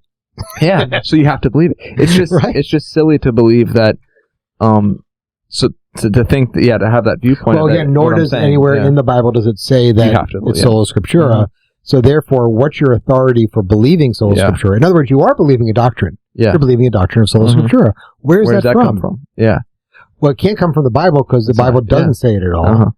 And if you say that it comes outside of the Bible and some of the tradition, then it's defeated itself. It's really a self-defeating argument, sola scriptura, from a lot of different angles. It truly is. And this is, I'm going to make a bold statement. I'm going to make a really bold statement. I think that's our show. Yeah. I'm going to make a bold statement about this, okay? Protestantism, let's say 1517, again, is when Martin Luther tacked the 95 Theses up on the, I can't remember the name of the church. Anyway, 1517. 1717 is when the Freemasonry as we know it established, and that's the date that they hold themselves in London, that they were formed. 1917 is when the Bolshevik Revolution happened, when communism really first took any type of true political manifestation. It went from just being Marx's book, into some real manifestation. And yet, at every point, you can connect those dots. Because if this is the bold statement, Protestantism is the precursor to Freemasonry, which is the precursor to communism. And I don't just mean that historically, I mean ideologically. Interesting. Protestantism basically makes you the ultimate authority it's true. Of seeing what's going to happen as far as what you're going to believe. Okay, as far as what's the source of your belief, who's the authority that's going to tell you what the scripture means? Yeah, me. My eyes. Me. I will. Okay? In other words, I reject other authority outside of myself. Freemasonry really is a post-Enlightenment, really isn't. It's during the Enlightenment, but it's something that comes out of the Enlightenment that says, wait a second, I'm going to further reject any of that outside authority. I'm not just going to reject the authority of the Catholic Church, of the Church, to interpret for me. I'm going to reject anything that they say is true because I can figure that out through a scientific method. Mm-hmm. I found a new replacement for discovering truth, not just in the pages of this book, but in the world. Mm-hmm. Okay? Communism then comes along and says that there is no truth at all. Mm-hmm. Now, I'm not talking about political communism. I'm talking about the materialistic communism, atheistic communism, saying there is no truth but what I can hold in my hands. Yeah. Mm-hmm. And materialism is all that matters. And the highest good is security and material resources. In other words, food and things like that. Which is really shaped and because our that's society. The highest good, and this is how the state manipulates it. The state says, well, then therefore I will be the distributor of your highest good. In other words, you can't get any food unless you come in to me with the ticket that I gave you, and you can exchange that for beef. Okay? Yeah. The state now becomes the one who can distribute your God to you, your highest good to you. And it becomes an ape of the church, because who distributes the highest good, the source and summit, to you? It's the priest. It's the altus Christus, the one acting in the place of Christ, the priest at the Mass, who is acting as Christ, handing Christ to you, reaching across the communion rail, reaching across the breach that our sin has created, from heaven to earth, and delivering it to you for free. Mm-hmm. For free. There's no cost for this. You don't have to give up anything, right? Yeah. And yet, communism is now something that allows the state to come in and be that ape, and that, when I say the ape of the church, I mean like an imitator. To ape something is to imitate it. But this imitator of the church. And we know that there is only one great imitator, the great imitator that is Antichrist. Yep. Right? Yeah. And there are many different forms of Antichrist. It is Antichrist to be an imitator and be a substitute, an inferior substitute of that which is true. So my bold statement is that, or I'm connecting the dots between Protestantism being a precursor of Freemasonry, being a precursor of communism in the world. And again, I'm not talking about just the USSR. I'm talking about materialistic communism and atheistic communism. It's interesting. Yeah, I could see that you pointing it. So if you're asking what's the solution, I think start praying some rosaries, Hail Mary, because kind of what we were talking about yesterday, the last podcast, is there's a lot of overwhelming stuff inside our faith. The Bible is very, there's a lot of simplicity, but it's very overwhelming to understand everything that's happening, and absolutely, it's that ocean that you're trying to fit into that small hole in the beach. Yeah, it's vast. Yeah, truth is vast. You can't fit it all into your head. Yeah, and there should be something comforting about that, in a sense, as there's just more to life than what we can even understand, and it's taken care of by God. So it's life. The life we're living is very valuable. It's very, the hardships that you're going through is very real, in a sense of you're playing the hard game. It's anything easy wouldn't be worth it in the end. Right. There's this credibility almost to that. You are playing the hard game, but you're also recognizing that there's truth outside of what I can understand. And in fact, there's not just a little bit of truth outside of what I can understand. Again, like that. It's 95% me, 5% God. Like he's somehow the God of the gaps. That's what Neil deGrasse Tyson says. Well, you don't believe in the God of the gaps. You believe God is the thing that we can't understand by science. You couldn't be more wrong, right. Neil. Yep. You could not be more wrong. What we're talking about when we're talking about the idea of the truth being the vast ocean and our minds being the little hole in the sand, we're recognizing that truth vastly, vastly, vastly outmeasures our ability to understand it. And if you're a theoretical physicist, you should agree with that. And if I've heard people say this to where have you heard of quantum mechanics? Well, we'll say something like, "Have you heard of this truth?" And they'll say, "Well, that can't be true because I don't understand it," or "That can't be true because I haven't heard of that." since when is your ignorance the standard of truth? Yeah. Yeah. That's because you haven't heard it or you can't understand it means it's not true. Yeah. But isn't that enlightenment thinking? Yeah. Unless I can measure it, unless I can understand it, unless I can create a theory around it, I don't believe it. Yeah. I don't believe it. Now we can say, okay, there's something we haven't discovered yet, but we're still saying truth is limited to the discoverable. Mm-hmm. And instead of saying, wait, there's stuff that we may not be able to discover that's true. It's that vast. Yeah. No. I'm deciding to limit truth to the discoverable. But doesn't that sound a lot like the same attitude as Martin Luther saying, no, I'm going to limit limit Christianity and the truth of the church to my understanding of the truth of the church. Yeah. Mm-hmm. I think they're very, very much related. Yeah, I think you're right. It has a really good connection. Yeah, I need Frank to get in here. Yeah, seriously. Yeah. Real quick, I just want anyone listening and just like, what is all this information? The point. I am listening. That's me.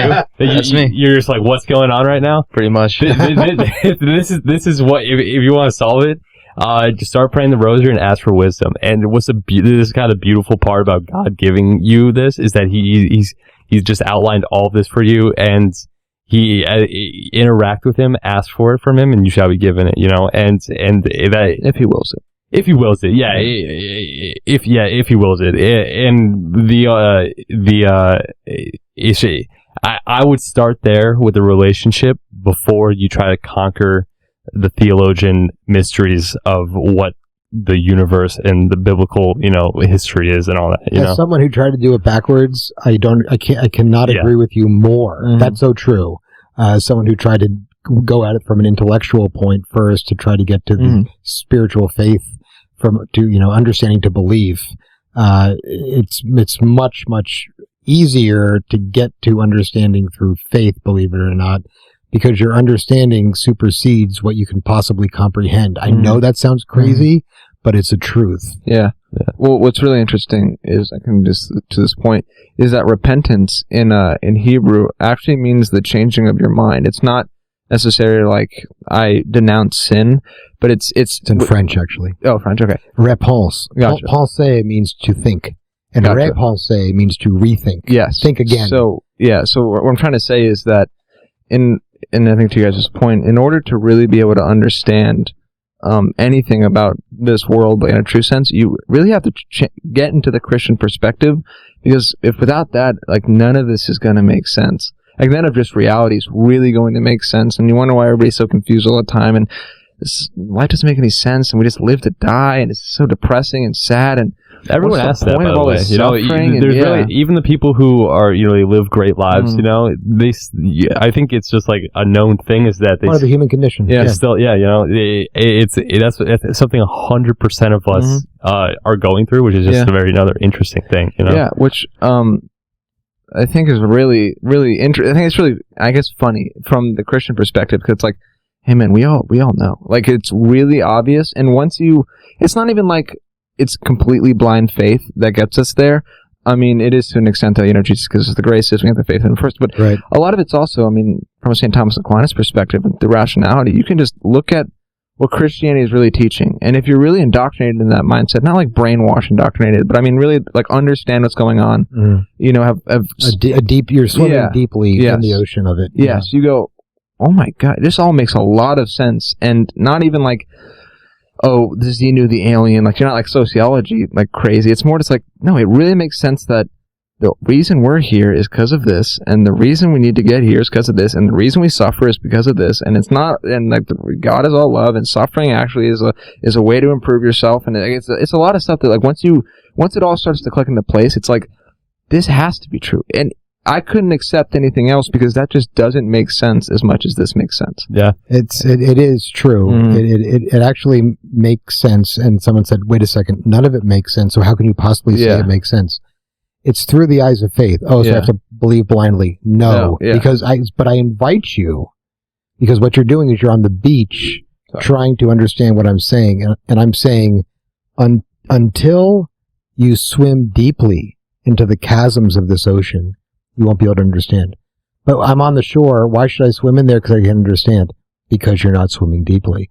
But if you do swim deeply, and you actually take off your mask and start breathing in the water. It becomes a part of you, and you breathe this in, and you understand.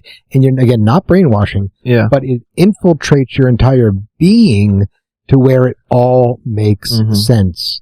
And what you're asking me to do is to come out of the ocean, the 3 dimensions of the deep ocean, and even though I know there's 3 dimensions on the land, it's still just a flat surface of sand, and somehow draw this out to you. I can't. Yeah. I can't do it. But I invite you to come swim into these deep oceans. Well, how do I do that? Start by praying the rosary. Oh, that can't be it. No, it is. And I'll give you a 2-dimensional reason for that.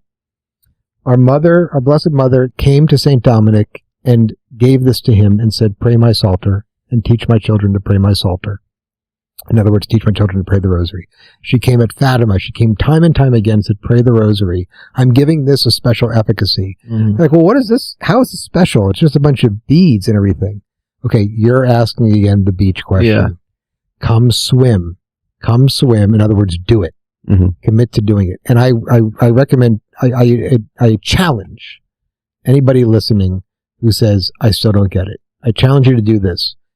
Wear the miraculous medal, either around your neck or in your pocket, but wear it on your body for 30 days straight and say at least 1 decade, which is just 10, an Our Father, 10 Hail Marys, and a Glory Be of the Rosary once a day. You can Google that for 30 days. It's really very simple, easy prayers. It'll take less than 3 minutes. Super simple. Do that for 30 days. Wear the miraculous medal and pray at least 1 decade of the Rosary every day. The whole Rosary might be overwhelming. I get it. Pray at least 1 decade, 3 minutes every time. You don't need a Rosary. Just use your fingers. You can even use your fingers because it's only 10. And Our Father, 10 Hail Marys, a Glory Be, and meditate on a certain part of Christ's life. I mean, you can look up the mysteries, but that's really what the Rosary is. And I will tell you that at the end of those 30 days, you will find yourself at a minimum waist deep in the water. You might not be swimming fully, but you'll start to say, wait a second. I see that this has depth to it. And I'm starting to understand a little bit more. And if you're saying that's crazy, and I don't believe in any of that stuff, and it's superstitious mumbo jumbo, then what is it going to hurt? Yeah.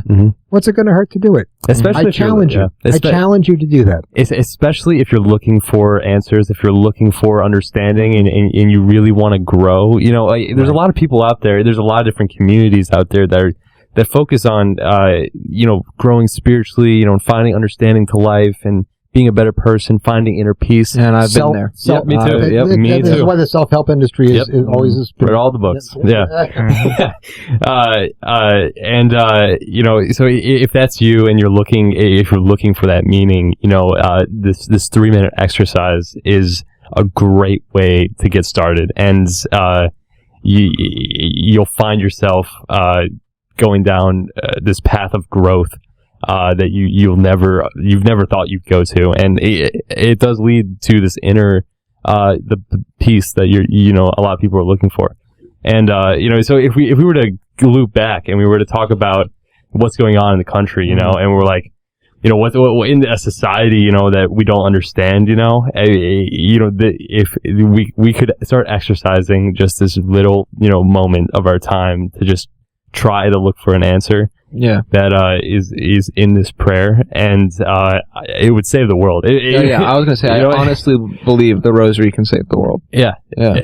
Father Mark Goring said that once. He goes, he recommended everybody do something, and I can't remember if it was pray the Rosary or like receive communion on the tongue or something. It was something.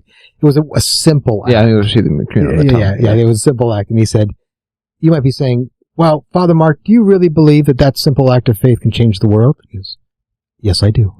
Yes, I do. That's really funny, yeah. And I think he's right, because, if the entire world performed a simple act of faith, that is going to be a moment where the world will find its way out of this mess. Yeah. And by the way, I'm saying we'll find its way out of the mess. What actually happens is you give yourself over to the divine will, which will lead you out of the mess, is what's going to happen. And again, if you say, no, show me the path, you're talking about a 2-dimensional topography. Yep. And I'm talking about a 3-dimensional, very deep ocean. Say, no, show me the path to the swim. Well, it doesn't make any sense for me to show you a path to swim down. Yeah. I can't show you a path. You've just got to swim down. Right? So, Yeah. It's for those guys who are like looking to be on the path, try just a 10-minute decade. Tough, push yourself through that. You'll get a lot of results out of that. 30 days. 30 days. Yeah, 30 days. I've been doing this a little bit. I'm not trying to I'm just here and there trying to reach out to people and just try to talk, just kind of have a conversation about the rosary. So far, ironically, most people grew up Catholic, which is like really interesting because it's not what I was expecting. I was actually trying to, because most of my life, I went to public school and stuff, and I only knew 2 Catholics growing up, a fair amount of people, and so my expectation is like, so I try to like run through my mind because there's a lot of stuff here, right? I mean, especially this is kind of like what I was, if you're in the church, you're actually gifted with these opportunities that no one else has, which is why I think if you actually are Catholic, you might even have to go a little farther, right. Right. For me, for example, you grew up with this and you're observing it as something that's, you're not seeing its full impact. You're taking it for granted. Yeah. I guess, right? Yeah. So for me, example, anecdotally, if you are Catholic and, I fell away from the faith and had a very strong conversion back to the faith. And what I did is I was just at such a low point in my life. I was like, I'm just willing to give anything a shot. And a lot of people out there, feel that way, people go so far to, try yoga for 90 days or try to do this push-up challenge, or go on these diets, and so I want to separate this into literally if you're Catholic and you're not Catholic. If you are Catholic, you're actually gifted with a huge opportunity to go to confession. Just do that one time. Time, do that, and then go to Mass. And with a clean, after going to confession, should take you net total less than an hour and a half of your week. And if you do that, that will actually spin you. I mean, I had a crazy conversion from that. You can't do that if you're not Catholic, so if you're not Catholic, everyone can Google the Our Father, which is a biblical verse, and 10 Hail Marys, and a Glory Which is also biblical. Yes. Yes. It's hail. There's the biblical verse from Luke is hail full of grace, the Lord is with thee. Blessed art thou among women. And from same Luke, when Elizabeth says, blessed art thou among women, and blessed is the fruit of your womb. So that's the whole first part of the Hail Mary. And the second part is asking Mary to pray for us. Yeah. So it's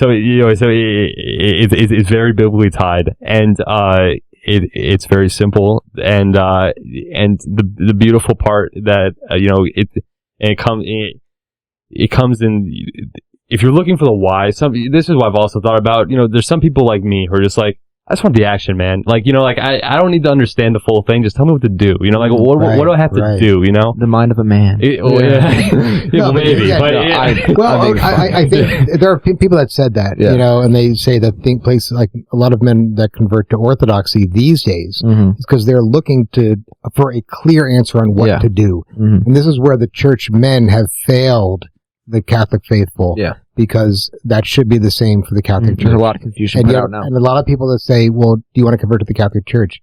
You mean to a bunch of those kind of wimpy, sugary, that is all confusing, you guys don't know what to do. There's where Orthodoxy is still, no, here's what you do, ABC. I got the plan for you, Jack. I can tell you your action plan right now. Right? Yeah. And that's very attractive to a lot of men. Yeah. And so I would recommend, if that's you, give this exercise a shot.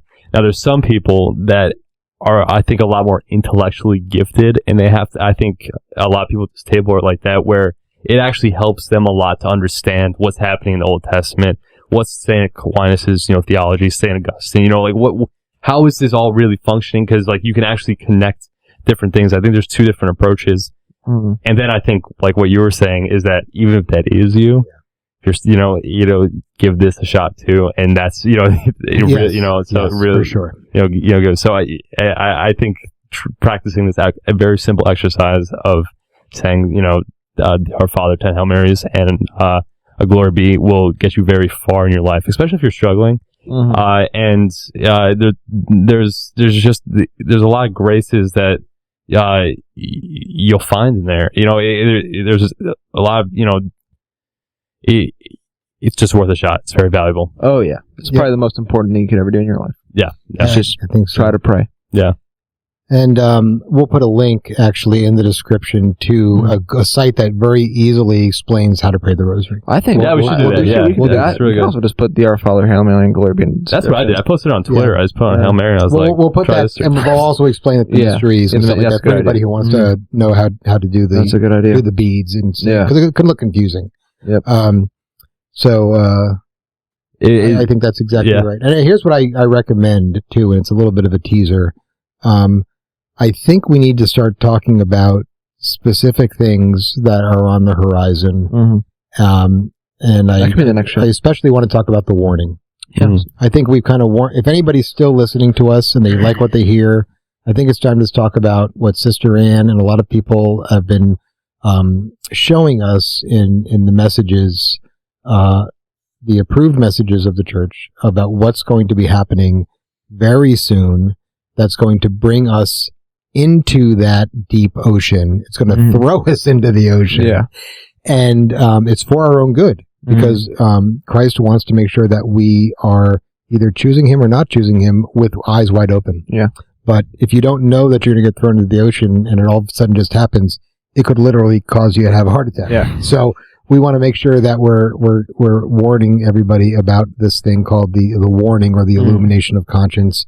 I also think that it might be time. I'm going to say it on the air for some people maybe to share some of their stories when they start to get comfortable doing it. I'm not saying next show. No, I'm comfortable. I've been waiting for a good opportunity. I think there has to be a good opportunity, and I think because I think that especially as things start to heat up in the world and things start to become true, that was said this was going to happen 2 years ago, and it is happening.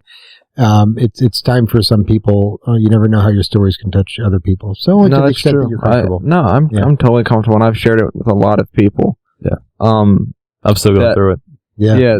That has touched a lot of people that have gone, I didn't. Yeah. Like, I've been told by some people close to me that if it wasn't for you, the only reason I even believe in God a little bit is because of what you went through. Right. And I can't explain that, and that's so obviously something divine that. Yeah, it's irrefutable. Yeah, and it is. And these people that know me. And I think the story is really, God's story to be told through you. I completely agree. That's how I've seen it since it happened. Right. Because, just as a little teaser, I went through something that this second right now is still physically affecting me in a very physical and painful way.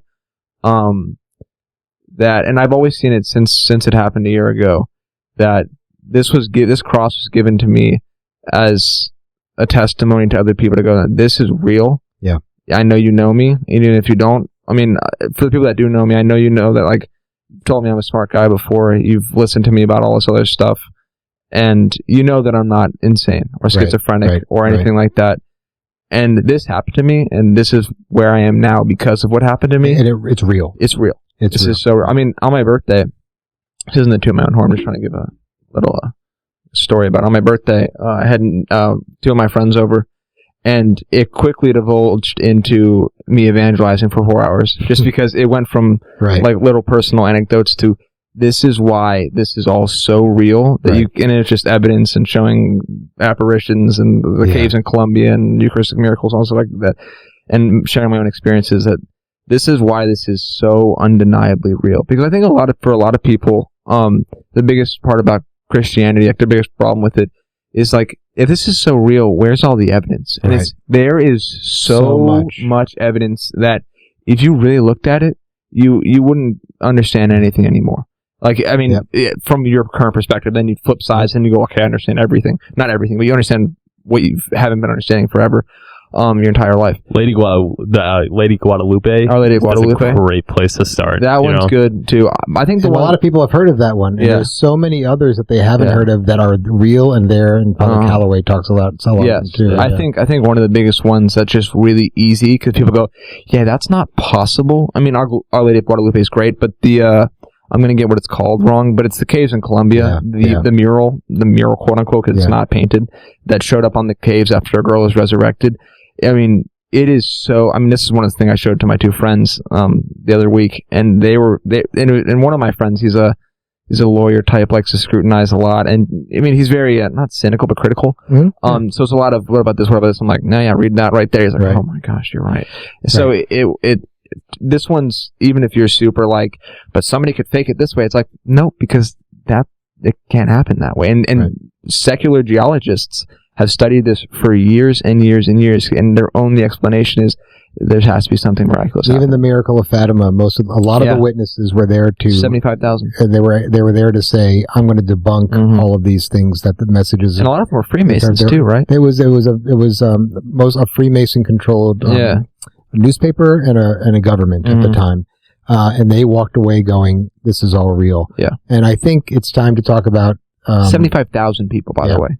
I think it's time. It is. Yeah. And by the way, if that were to hold up in court, as far as 75,000 people seeing the same thing, that would be said, okay, legally, that's a truth. Yes. And this wasn't 200 BC. This was 1917. Right. We had newspapers. Right. We had pictures back then. We had cars, plans. We have photos of it, of it happening to the people. Yeah.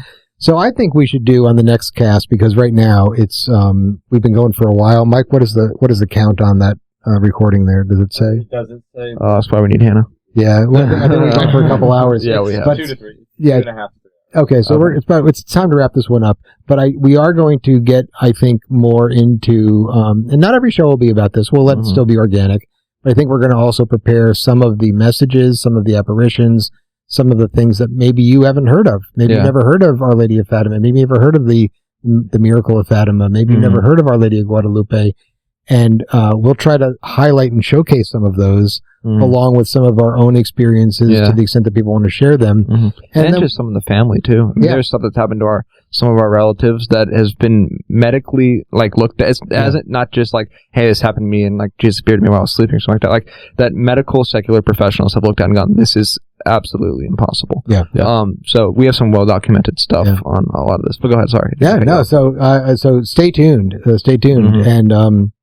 And what we'll do is we'll obviously clip the show up, but we'll then do a longer show and we'll clip that show up so that you have, Fatima on its own, or Will's story on its own, or what Jack has to say on its own, and those types of things. We'll get all those out to you. And we promise to still have a lot of fun and keep it organic and lively, in the meantime. But, I think that's going to be the show for tonight. Frank, thanks for joining us. Yeah. I really appreciate it. Good to be here. Yeah. And Mike, thank you for working the board. Yes, I really appreciate it. And again, if you, hit the like button, it tells the algorithms that this is a valuable cast and has good content.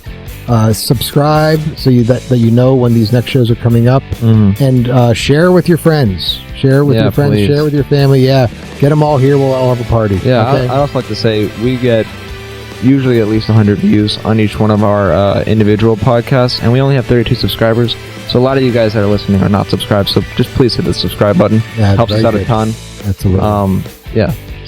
Well, thank you so much. Yeah, okay, so till next time, again, thanks for listening to the Manhire Show. I'm Dad, Jack, Will, Frank, and Mike on the board. Yeah. See you guys. All right, See bye. you guys. See you.